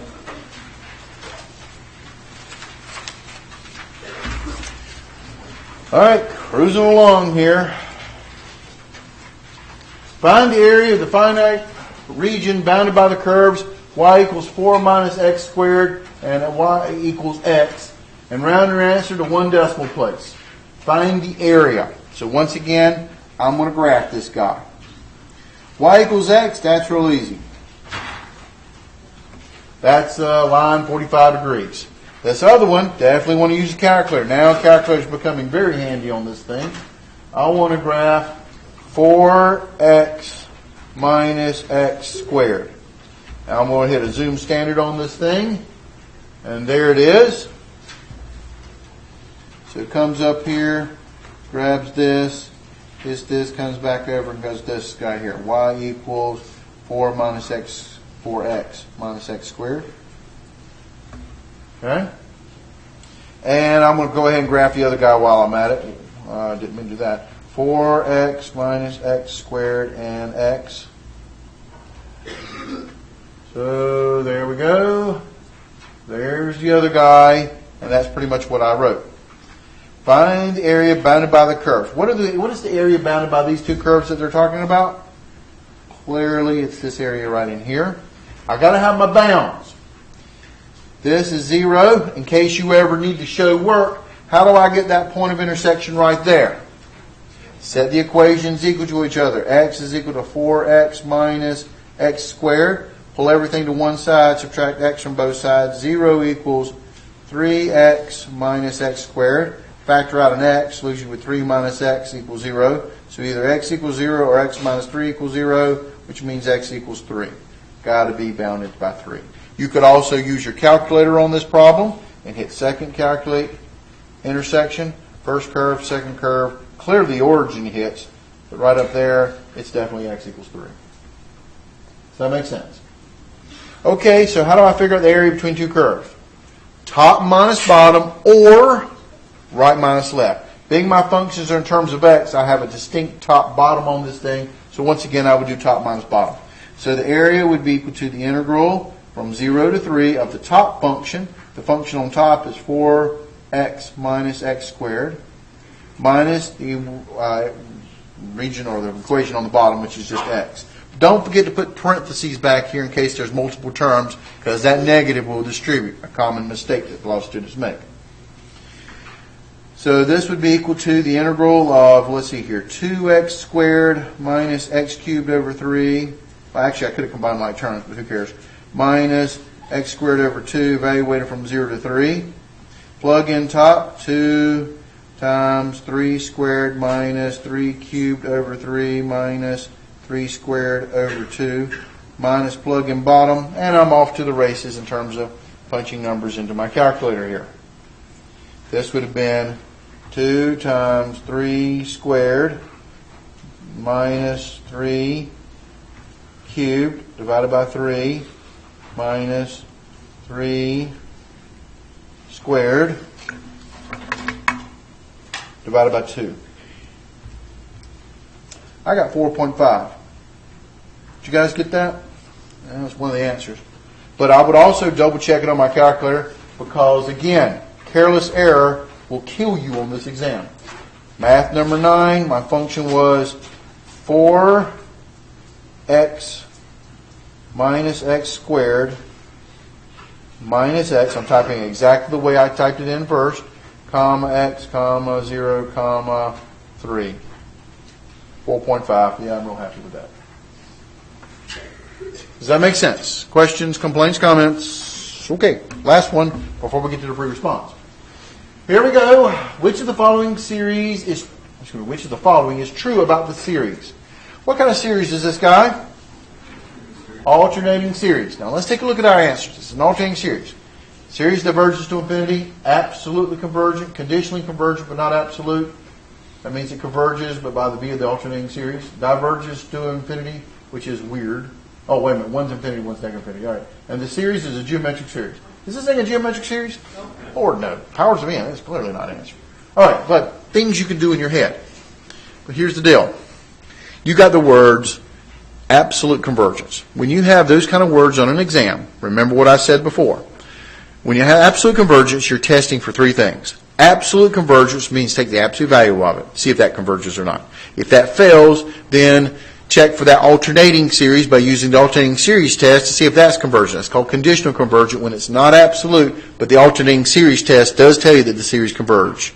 And then if it doesn't conditionally converge, well, there's only one answer. The series diverges. And so let's see what we got here. So it's clearly going to be one of these 3 answers type of thing here. But when first I'm going to look for absolute convergence. You always test for that first. For absolute convergence, you're going to take the question mark here. You're going to take the absolute value of this series. And the absolute value kills off the alternating part. You with me? This negative 1 to the n minus 1 thing will go away because the absolute value of this will turn into the n goes from 1 to infinity of 1 over n squared. Obviously, the professor who wrote this exam loved P series. What's this guy's name? P series, what's P equal to? What does it do? Converges. This is a P series that converges. So is this thing absolutely convergent? Yes. Absolutely convergent. So the answer is the series is absolutely convergent. Does that make sense? All right. So now we've done all those things. Now remember, that's 60% of your exam is that part right there. Multiple choice questions. Now we're talking about the 40% of your exam. And remember, you know something, write it down. Never leave anything blank. All right, so here we go. Let's take a look at this series, this part right here.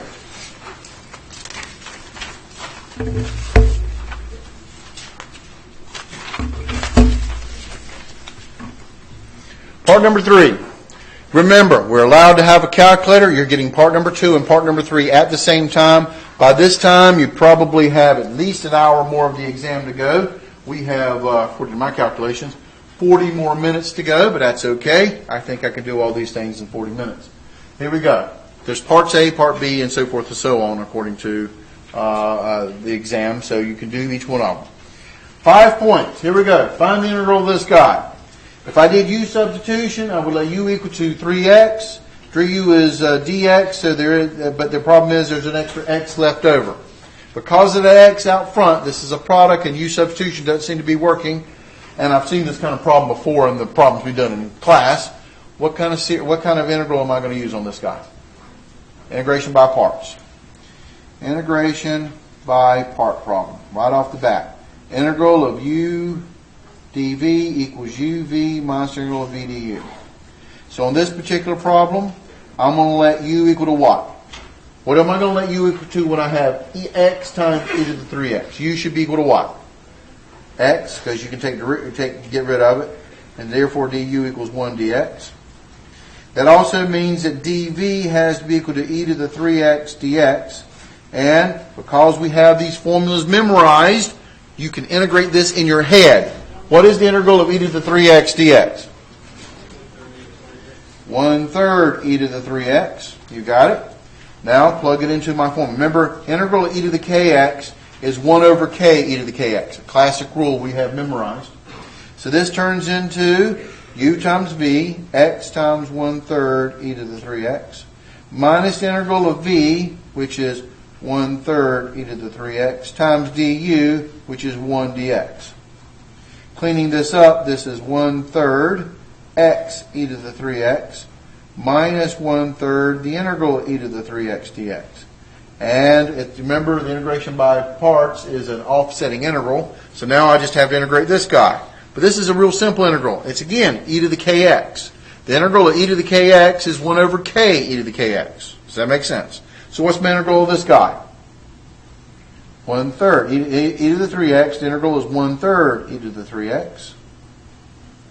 Times this negative 1/3 minus 1/3 x e to the 3x plus c.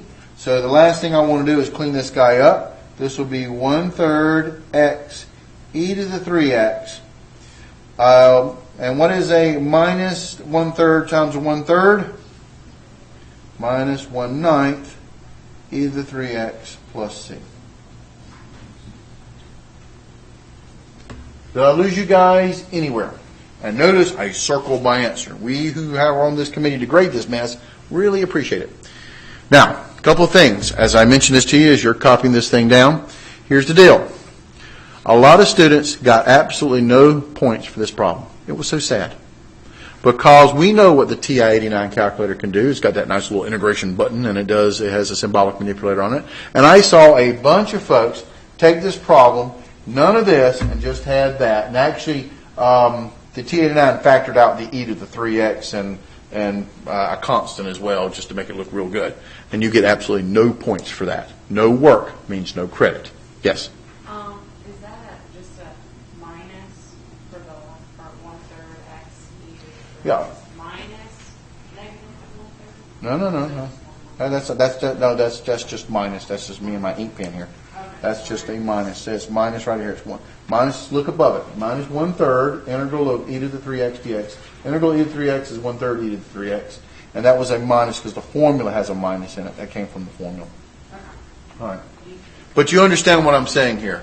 For you folks to have a T89 and think you got a real inroad to this questions and answer session, well, yeah, maybe even on the multiple choice questions, it may be able to give you a little bit of help on one or two questions, but most of them, no. But on free response, you think you can use your calculator just to get the answer and be done with it without any work? If the work doesn't match the answer, we take off extra points just to make us look at this crap.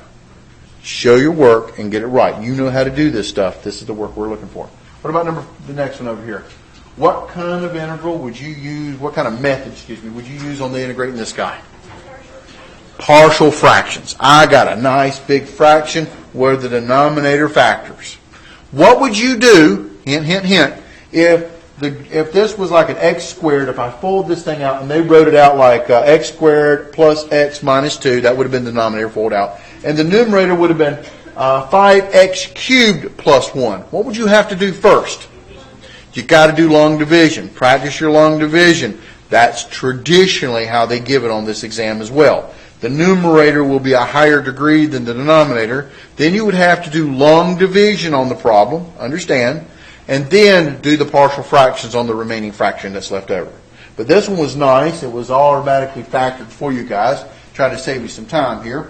So this 5x plus 1 over x minus 1 times x plus 1, x plus 2, sorry, is equal to, how would you factor this guy? Well, my denominators are x minus 1 and x plus 2.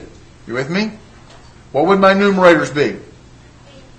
A and B, always a degree less. And for you people that plan on going into differential equations after this class, you're going to abuse this mess. This is very helpful stuff with that. It's better to do your calculus on easy stuff than it is to do it on hard stuff. And that's a rule of thumb also in your differential equations class. All right, now I need to find A and B here, so I'm going to multiply through by my common denominator, x minus 1 times x plus 2. This leaves me with 5x plus 1 equals A times x plus 2 plus B times x minus 1. And now I like the annihilator method, so I'm going to pick two values of x because it works for all x's. And I've got a brain, so what numbers should I use? -2 and 1. Plugging in -2. 5 times -2, and I'm just trying to do it this way to show you what I did, equals a times -2 plus 2 is 0, plus b times -2 minus 1 is -3. This is -10 plus 1. -10 plus 1 is -9. -9 equals b times -3. Divide by -3 on both sides. b is equal to 3. X equals 1, so that'll be 5 times 1 plus 1 equals a times 3 plus b times 0, which goes away. So 3a is equal to 5 times 1 is 5 plus 1 is 6. Divided by 3, a is equal to 2. And here's the sad thing. Several students wrote this. The integral of 2, let's see, a is 2 over x minus 1 plus 3 over x plus 2 dx. And they circled it and declared victory and moved on. You kind of missed the whole point of Calc 2 by doing that. What did they forget to do? It's Calc 2. What are you supposed to do? And if you ever integrate somebody, you're not happy. So they just circled this the answer because, I don't know, complete brain meltdown. But remember this, you don't even have to, you should be able to do this problem with U-Substitution in your head. 2 is a constant. What's the integral 1 over x minus 1? Natural log, officially, absolute value of x minus 1. Don't forget the absolute value, because we have a plus c thing here going on, and x's are variables here. Plus 3 natural log of integral of 3 over x plus 2. 3 is a constant. The integral 1 over x plus 2 is the absolute value of x plus 2, plus c because it did not have any bounds. And don't forget to circle your answer so we can find it. Does that make sense? All right, well, we made 10 now, so that's good.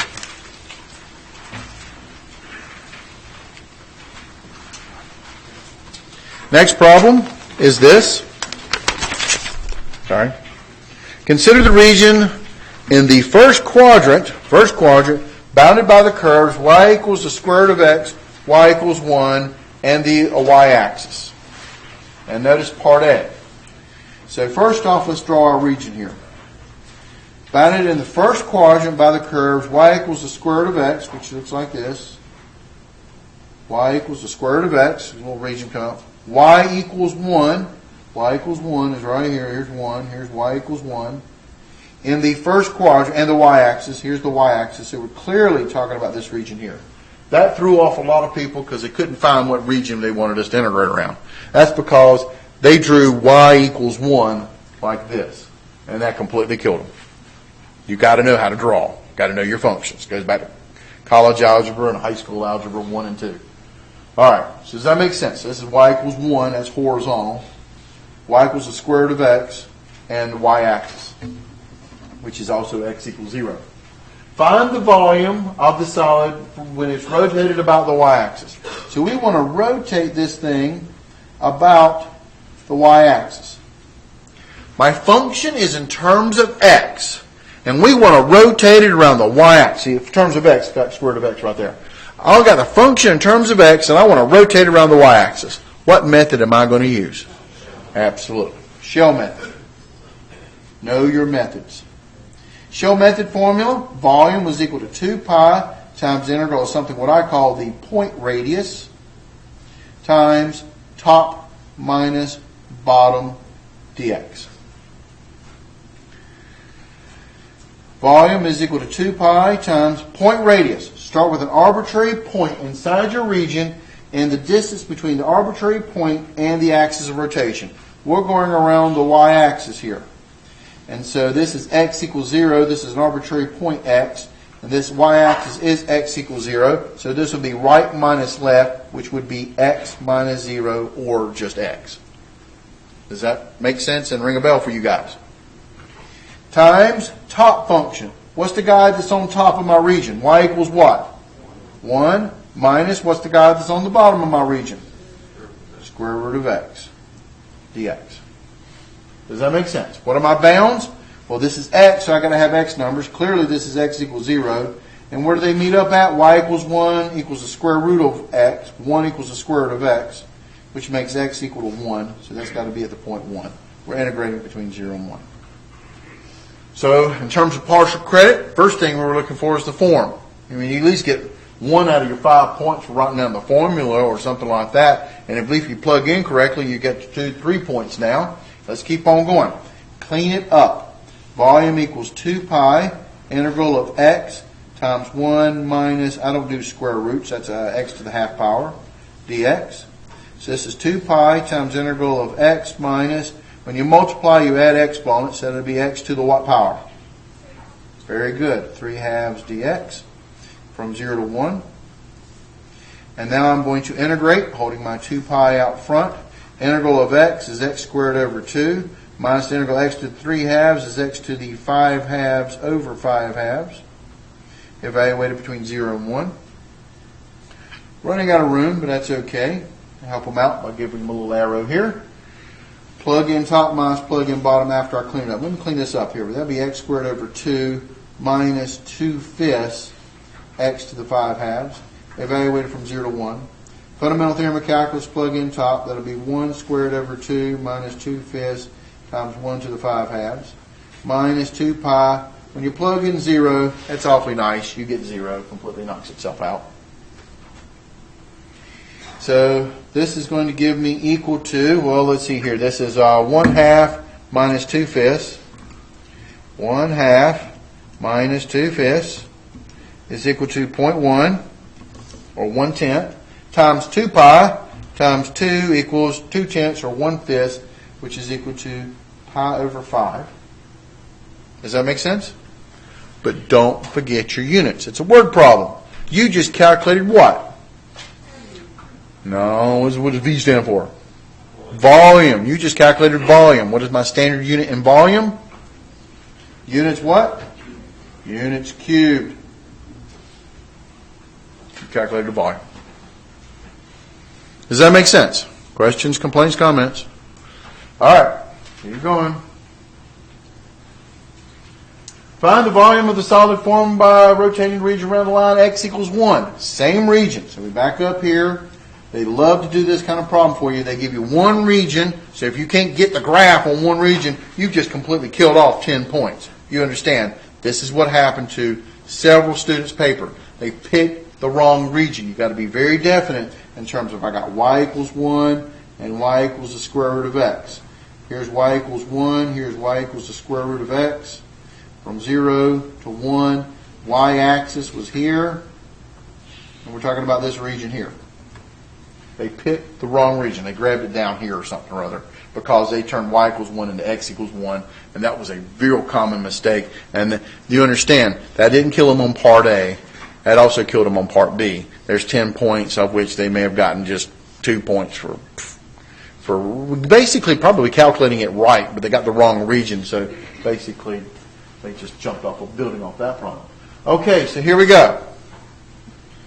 We want to rotate around the line x equals 1. Now, what does x equals 1 look like? X equals 1 is a vertical line. All right? Now, this one is around the line x equals 1. But let's see here. X equals 1 is what? Parallel to the y-axis. So what method are we going to use again? We're going to use the shell method again. That messed up a lot of people too. You understand, because they understood they were supposed to use the shell method in the first problem. They just felt obligated to use the dishwasher method in the second problem because that's the way life meant it to be, right? Wrong. Tell them, just do what they tell you to do. All right, so this was shell method. Well, they're going to do shell method here. They love the shell method because we're really trying to emphasize the shell method on this thing. But don't worry, this year they'll probably do 27 dishwasher methods for you guys. All right, but got to know both methods because x equals 1 is parallel to the y-axis. Volume equals 2 pi times integral of what I call point radius times top minus bottom dx. So volume is equal to 2 pi. Once again, the point radius now, I got my arbitrary x. This is what, again, messes people up. Arbitrary x point, but the point radius is from the arbitrary point to the axis of rotation. X equals 1 is on the right side of my region. So what would my point radius be? 1 minus x. 1 right minus left. 1 minus x, times top, which is what's on top is 1, minus the bottom, which is the square root of x function, dx. Over your bounds, again, between 0 and 1. Does that make sense? Well, this one was a little meatier because I'm going to actually integrate this guy. This will be the integral from 0 to 1, but to do this kind of problem, I'm going to have to, you got it, go back to college algebra and fold this guy up to be able to integrate it. 1 times 1 is 1. 1 times the square root of x is the square root of x, which is x to the half. Negative x times 1 is negative x, and minus x times minus the square root of x, which is x to the half. A minus times a minus is a plus, x to the 3 halves, dx. Does that make sense? All right. Integrate this guy, no like term, so just plug it in. 2 pi integral of 1 is x, minus integral to x to 3 halves over 3 halves minus x squared over 2 plus x to the 5 halves over 5 halves, evaluated from 0 to 1.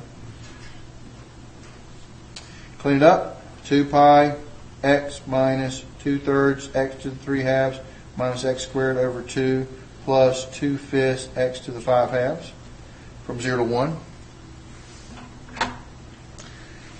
Again, running out of room. Volume is equal to, plug in top. 2 pi times plugging in 1 gives me 1 minus 2/3, 1 to any power is 1, minus 1/2 plus 2/5 minus plug in bottom, but I love plugging in 0 because it just kills off all my terms.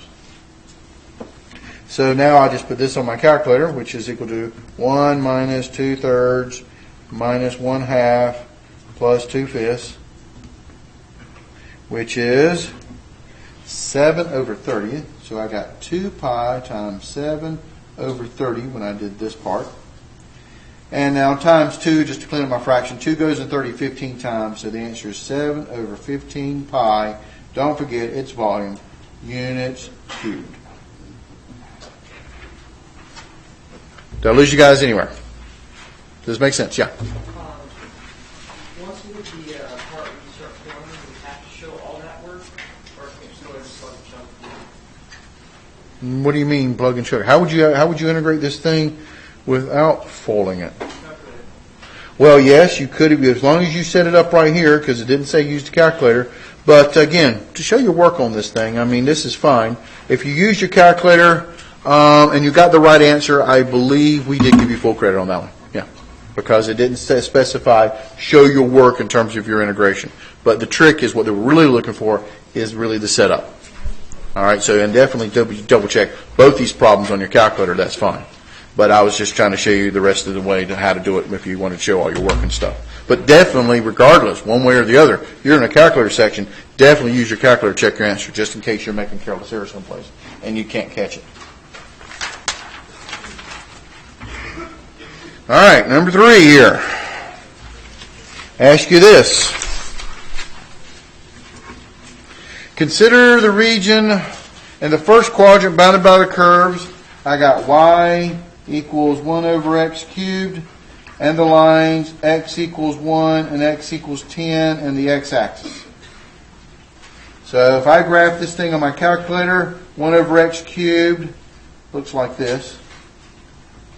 Y equals 1 over x cubed. X equals 1 is right here. X equals 10. Let's assume it's right over here. And the x-axis, which is clearly this guy here. So we're talking about this region right in here. All right, part A, find the area. How do you find the area of between curves? What am I going to do? Integral. Area equals the integral. Because my function's in terms of x, it's top minus bottom. If these functions were in terms of y, it would have been right minus left. Does that make sense? But I have a distinct top bottom. These things are in terms of functions, top minus bottom for your benefit. 1 over x cubed minus the bottom is 0. Dx from 1 to 10. So this is equal to integrate this guy. This is x to the negative 3 minus 0, who cares, dx between 1 and 10. Integral x to negative 3 is x to negative 2 over negative 2, evaluated from 1 to 10. Clean it up. This is negative 1 over 2x squared, evaluated from 1 to 10. Fundamental theorem, plug in top, 1 over 2 times 10 squared, minus negative 1 over 2 times 1 squared.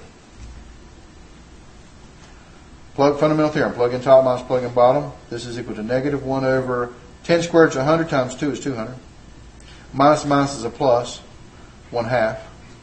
And I end up getting 1/2 minus 1 over 200 is equal to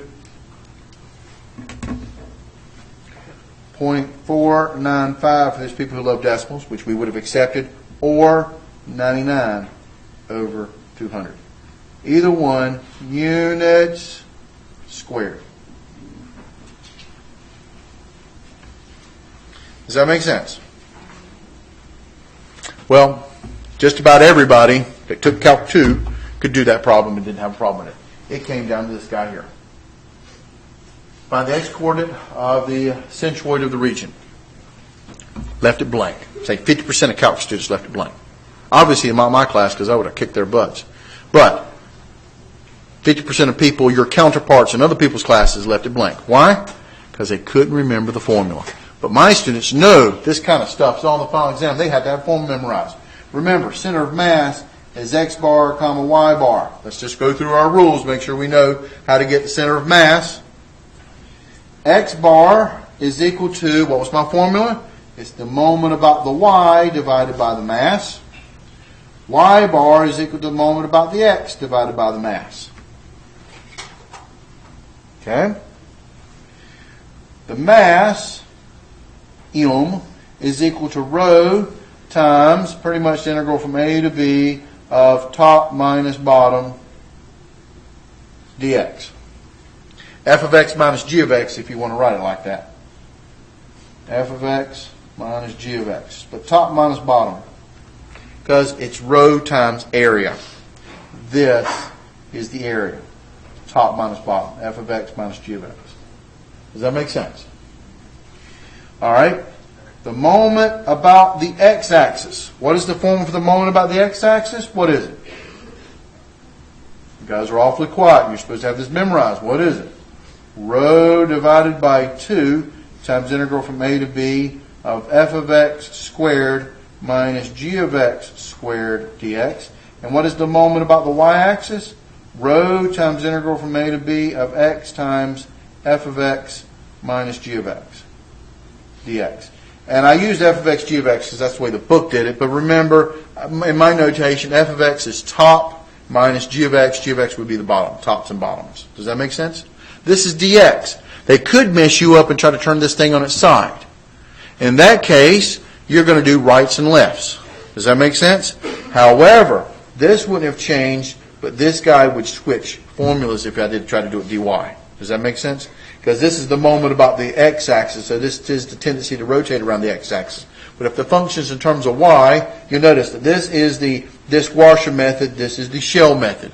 If you try to do it in terms of y, the formula is flip-flopped. And that's the kind of question they'd love to give students on the final exams to see if there's really bright students who can figure that kind of crap out. Does that make sense? So pay attention to these things. This came from the dishwasher formula because the function in terms of x, and we're going around the x-axis. This is the function in terms of x going around the y-axis. These are dx's. So if these things turns into dy's, the moment about the x and the moment about the y would actually flip. But the area concept would not because it's rho times area. Okay, but what do we care about? We want to find the x-coordinate. X-coordinate is the moment about the y divided by the mass. Remember, mass, is just rho times area. Refer to part A. What was the area of this thing? There was a reason why they made you do this area and at least get 2 points out of this thing. What was the area? 99 over 200. So this would have been 99 over 200 there, rho. And I didn't have to do anything. I got half the battle right now. Does that make sense? Now I got to get the moment about the y. Using this formula, it is rho times integral from A to B. And my picture, way up here, can't see it here, is from 1 to 10 of x times the top function. Top function is 1 over x cubed minus the bottom function, which is 0 dx. Moment about the y is x times the top function, 1 over x cubed, minus the bottom, 0 dx, from my picture from before. Does that make sense? Clean it up. This is rho times integral from 1 to 10 of x over x cubed is 1 over x squared, which is x to the negative 2 dx. Go ahead and clean it up in my head. Did I lose you guys anywhere? I skipped kind of a step there, but x over x cubed is x 1 over x squared. That's x to the negative 2. But now we can integrate it. Rho integral that we add 1 over add 1, evaluated from 1 to 10. This is equal to rho times negative 1 over x from 1 to 10. Fundamental theorem. Rho times plug in top, negative 1 over 10, minus plug in bottom, 1 over 1. Fundamental theorem of calculus, plug in top minus plug in bottom.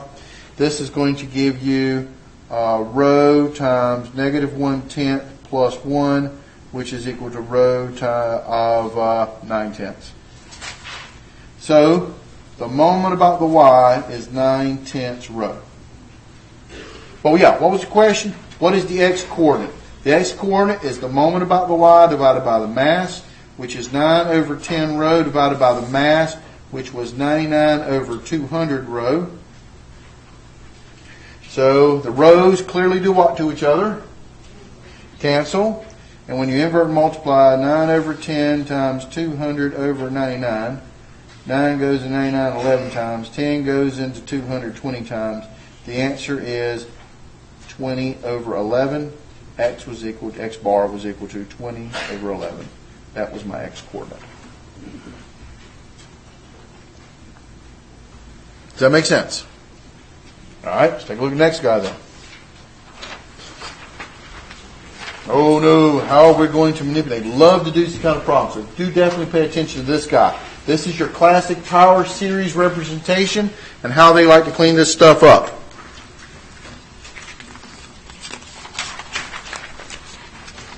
Here we go. This is what I kept saying, the most important application of these power series. They gave me the power series. This is awfully nice of them. 1 over 1 plus t is equal to t 1 minus t plus t squared minus t cubed plus yada yada yada, which is, and they gave me the formula. The sum is n goes from 0 to infinity of negative 1 to the n times t to the n. And it is this is your interval of convergence between negative 1 and 1. Use a given expansion to find a power series for 1 over 1 plus t squared. What is the rule? 1 over 1 plus t squared would be equal to what? How do I use this to get this guy? You plug in t squared for t. That's the whole purpose of power series. They're real easy to manipulate. This will be 1 minus t squared plus t squared squared minus t squared cubed plus yada yada yada, which is equal to the sum as n goes from 0 to infinity of negative 1 to the n of t squared to the n. We'll clean it up. This would be equal to 1 minus t squared plus t to the 4th minus t to the 6th, yada yada yada, which is equal to the sum as n goes from 0 to infinity of negative 1 to the n, power to a power multiply, t to the 2n. This is what they were looking for. There's 4 points right there. How hard was that? But you know what? A lot of students, not a lot, but about 25% of students taking Calculus 2, obviously, who have not been studying, couldn't do this problem because they obviously didn't understand series at all. All right, now, guess what you're supposed to do? Now use the expansion in part A and to find a power series for this guy. The tangent inverse of x, that would be the integral from 0 to x of 1 over 1 plus t squared dt. So I'm going to integrate this, 1 minus t squared plus t to the 4th minus t to the 6th, yada yada yada dt, from 0 to x. All right, which would also be the integral between 0 and x of the sum as n goes from 0 to infinity of negative 1 to the n, t to the 2n dt. All right, so tangent inverse of x would be integral of 1 is t minus t t cubed over 3 plus t to the 4th over 4 minus t to the 7th over 7, yada, yada, yada. Evaluated from 0 to x, which is equal to, the sum as n goes from 0 to infinity, of negative 1 to the n, t to the 2n plus 1, remember integrating t's here, over 2n plus 1, evaluated from 0 to x. So here's the answer that they wanted. Tangent inverse of x would be equal to plug in top, x minus x cubed over 3 plus x to the, that would have been 5th over 5. That's a typo on my part. Sorry for that. X to the t to the 4th was t to the 5th over 5. Catch a pattern also. Helps out with Carol Series. Minus x to the 7th over 7. Yada, yada, yada. Which is also equal to the sum as n goes from 0 to infinity of negative 1 to the n, x to the 2n plus 1 over 2n plus 1. Notice minus 0, and I didn't even write the minus 0, because when you plug in 0 for all the x's, what happens to it? They go away. So all I had to do was plug in my x's. Did I lose you guys anywhere? Now, the last part on this thing is this. Use the expansion in part B to approximate. So all we got to do is approximate the tangent inverse of 0.1. All right, so but that's my power series for tangent inverse. And I'm just going to use the first 4 terms, right? 4 or 5 terms. You'll be good. And I'll show you about this within something or other in just a second. This would be equal to 0.1 minus 0.1 cubed over 3 plus 0.1 to the 5th over 5 minus 0.1 to the 7th over 7. And I just used the first 4 terms, and let's see what we get here. Just plug it in. 0.1 minus 0.1 cubed divided by 3 plus 0.1 to the 5th divided by 5 plus, minus 0.1 to the 7th divided by 7. And I got, when I did it on my calculator here, I got 0.09966865524. And all I did, let me clear this and show you, all I did was just literally type it in terms of my little series there, and I got my number. But they said they want to make sure I approximate it within times 10 to the negative 7th. That 10 to the negative 7th, that's why I went out to use 7 terms. Does that make sense? But I just want to make sure that my answer is correct. So here's what I'm going to do. I want to check your mode, make sure you're in radian mode. I'm going to take the tangent inverse, actually on my calculator, of 0.1, and I'm going to compare the 2 answers. And then notice that I am right there is where they start changing. That's tenths, 100,000, 1, 2, 3, 4, 5, 6, 7, 8, 9. I'm out to the 10th decimal place where they start being a little bit off. But I wanted to be out to at least the 7th decimal place, so that's why I went times 10 to the 7th. This is the answer, but this is what they were looking for. But you had to have 7 terms. That was the trick on that times 10 to the negative 7. Does that make sense? Was that hard? Then why would students leave that blank? Because it is so trivial. But obviously they didn't know stuff. Questions? Yeah. No, just take them all out to decimal place. All you want to do is be within. So they were calculating it up to about that point right there. That's all they were looking at. So give them the extra points. They won't take off for that. Yes? How do you know how to do the t to the 2n plus 1 or 2 to the n plus 1? I integrated t to the 2n. Okay. Remember, it's a formula. How do you integrate something to a power? You add 1 over add 1. It's the basic rule. Yes? So the other remaining true functions using the power series, you got to be in radian mode? Absolutely. Absolutely.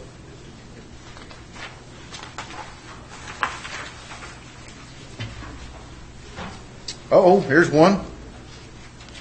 Number 5, last one. Use Simpson's rule. N equals 4. And again, a lot of people left it blank because they were so calculator oriented. They know their programming on the calculator, but they didn't remember trapezoidal rule or Simpson's rule and what the formula was. You need to memorize these things. What is my Simpson's rule? Simpson's rule for Sn is equal to delta x divided by what? 3. Very good. of f of a plus, what's my pattern? 4f of x1 plus 2f of x2 plus 4f of x3 plus yada yada yada plus 4f of x n minus 1 plus f of b. That is my old Simpson's rule formula where, once again, delta x is equal to b minus a over n. Use Simpson's rule with n equals 4 to approximate this integral, 1 to 2. So my b is clearly 2 minus my a is 1. N is equal to 4. This is 1/4. My delta x is going to be 1/4 based on this information. Okay. My function here is the natural log of x. That's what we want to approximate. So there's my function. And then I'm going to draw this guy out because natural log of x looks like something like this when you graph it. Y equals the natural log of x. And I'm going between 1 to 2. So natural log of 1 is 0, so that's 1. 2 will decide to be somewhere over there. And I'm going to do in increments of a quarter. This messed up a lot of people because they tried to start at 0. It starts at 1. 1 plus a quarter is 5 quarters. Plus another quarter is 6 quarters or 3 halves. Plus another quarter is 7 quarters. Plus another quarter is 8 quarters, which is 2. And there are 1, 2, 3, 4, 4 subdivisions. Does that make sense? Simpson's rule. S4 would be equal to delta x, which we calculated to be 1/4, divided by 3, times f of a. F of a would be f of 1 plus 4 times f of 5/4 plus 2 times f of 3 halves plus 4 times f of 7/4 plus f of 2. This is what we were looking for. You got big point totals. Okay, out of 7 points, you already got 3 if you could just write down Simpson's rule. That's how many people left it blank. All right. So, and then from this guy, my function, remember, is the natural log of x. So I'm going to plug this into my calculator here. From this point on, doing the natural log of 1 plus the natural log of these numbers. And I ended up getting on my calculator 0.386259562815. That's what we're looking for. But a bunch of folks just gave me that answer without writing anything like this. The formula and you plugging in the numbers into it is all we wanted to see. But here's the deal. Absolutely, I would use my calculator to check. I put y equals, clear, the natural log of x. And that's my graph. Okay, my function here. I'm going to go to my programs and hit my old Riemann program. But here's my problem. I want to do Simpson's rule on the calculator program that we did off that calculator project. Right? N was equal to 4, but to do the calculator project, what do I need to put in as to get 4 subdivisions on the calculator? 2. Very good. Riemann sum, A was going between, up here, between 1 and 2. So A is 1 and B is 2. But to get 4 subdivisions, because it does this double N thing on the programming, you plug in N equals 2. And it gives me all the way down here, so that's twice N. 2 times 2 is 4. There's my answer, and that's actually what I got. And it rounded up to that point, but that's good enough. And then the last one, remember our Riemann Sum estimation theorem type thing here. The error estimate of Simpson's rule is equal to this guy. And that was nice of them to give him the formula, because you should have it memorized. Simpson's rule. And what happens if it was the midpoint rule or trapezoidal rule? You divide by, for trapezoidal rule, what? 12. It'll be a minus b cubed over 12n squared. And if it was a midpoint rule, you divide by what? 24. B minus a raised to the third over 24n squared. Just remember your formulas. This is the maximum of the fourth derivative. Maximum of the fourth derivative. Use this to estimate the upper bound, the approximation error in this particular answer. Well, here you actually had to find k. A lot of people left this blank because it was sad. All right. My function was the natural log of x. To find k, you got to go to the fourth derivative.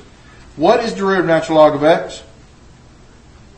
1 over x, which is x to negative 1, right? What's the second derivative? Negative 1x to negative 2. What's the third derivative? 2x to negative 3. What's the fourth derivative? Negative 6x to negative 4. Does that make sense? My fourth derivative, I'll use Roman numerals here, is equal to negative 6 over x to the fourth. If you graph that thing, and my bounds are between 1 and 2, that's all I care about. If you graph it between 1 and 2, it looks like this. What is the maximum value? Absolute value, so the maximum value. The maximum value is actually going to occur at 1. If you plot 1, you know what number is down here?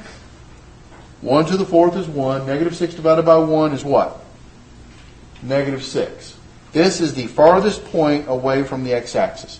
So the absolute value of the fourth derivative, a value over the interval between 1 and 2, is equal to what? What's the maximum value of farthest distance away, positive distance, which is 6. That is my k value. Remember your error estimation formula for the Simpsons rule is k is the max value of the fourth derivative, which would be 6. That killed out a lot of people. So now plug it into my formula. The error for this thing, now we used n was equal to what in this problem up here? N was equal to what? Up here, 4. These two guys are connected. It's part A, part B. N equals 4. 4 would be equal to, again, k times b minus a over 180 times n to the fourth. That's just my formula. So plugging it in, k is 6. B was 2 minus 1 raised to the fifth power over 180. And what was n in this problem? 4 to the fourth. And so when you calculated that guy, and it's officially less than or equal to. And so this would be less than or equal to, and the answer was 0.0001302,083. Just plugging numbers into a calculator. Remembering your error of estimation theorem. All right, one last thing, because this is the final exam. Hopefully you didn't have any problems with this thing. This one, out of all the final exams, really wasn't that bad of a final exam. The class average on this exam was right at 70, which is one of our higher final exams, which was last semester. But I do want to do one more problem for you guys, and then I got to go because I have a meeting at 11:30, so I got to do this in 3 minutes. So let's see what we can do. At least setting this thing up. This is a free response question from the spring 2008 exam, just to show you a slight difference. Now, this is a free response question. And what kills me is they gave me this much work to do it in. That's embarrassing. All right? So, it says this. A spherical tank of radius 8 is half filled of oil which weighs 50 pounds per foot cube. Find the work required in pumping all the water through a hole at the top of the tank. All right. So here's one. The problem is it's the shape. I warned you about that. The last pump problem we did was nice because it was nice and vertical on the sides. This one isn't. So I happen to have a spherical tank. We did a problem like this in our class anyway. Spherical tank. And this is the only time when I have spheres and stuff that you're going to see me put the coordinate axis right down the middle. That makes it a circle. What's the radius of this guy? 8. So this is 8 here, negative 8, negative 8. And they said it was half filled with water. So clearly, gravity, water's at the bottom. So it drops to the bottom. Think about it. Okay, so I want to find the work done in this thing. All right, work is equal to the sum of delta force times distance pumped. So work is equal to, and also delta force, my delta force is equal to water weight, weight of the water, times delta volume. This one's got oil in it. And oil, they had to give me a different number. This was 50. What about my delta volume? Sorry, let me slide it over here. You guys can see it here. What about my delta volume? If I make a slice where the water is through this tank, and I make a little slice and pull it off, what's it going to look like? It looks like a little disc. Remember, when you make your vertical slices, okay, it's always either going to be a disc or box shape. It's either pi r squared h or length times width times height. It's only two shapes you can make a slice because you're making your little Ginsu knife and cutting along the delta y axis. All right? So the height is delta y. The problem is, what's the radius of this guy? It's on a slant. That's the trick to this thing. It's on a slant. So what's my radius? It's moved away from the y-axis, so what is it? It's a variable, and the numbers away from the y-axis is x. And because it's circular, the delta volume is equal to pi r squared h, which would be pi x squared delta y. So my volume is pi, sliding it over here, pi x squared delta y. So the work sum is the delta force, which is 50 pi x squared delta y times the distance I have to pump it. This thing was made at an arbitrary y level. Where do I want to pump it? To the hole in the top of the tank. Based upon where I put my coordinate axis, where's the top of the tank at? 8. So what would my distance be? No. Top minus bottom. Top of the tank is at 8.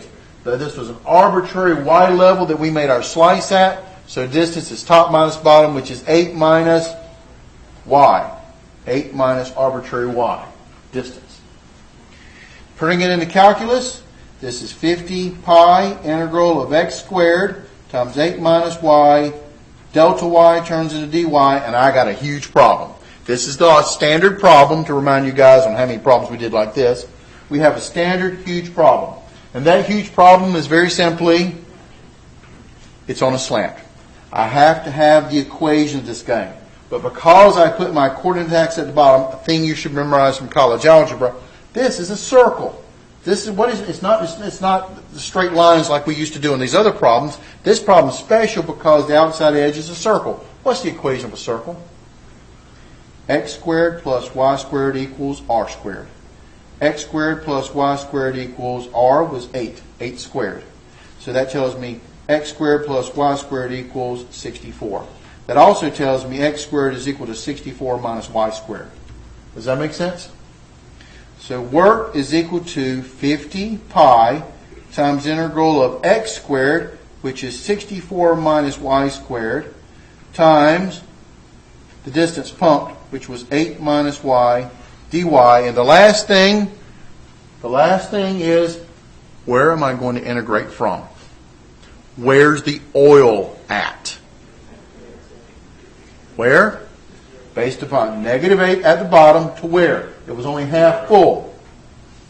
Negative 8 to 0. And clearly, I would use my calculator to integrate this thing, but I'll let you guys finish it up. I ended up,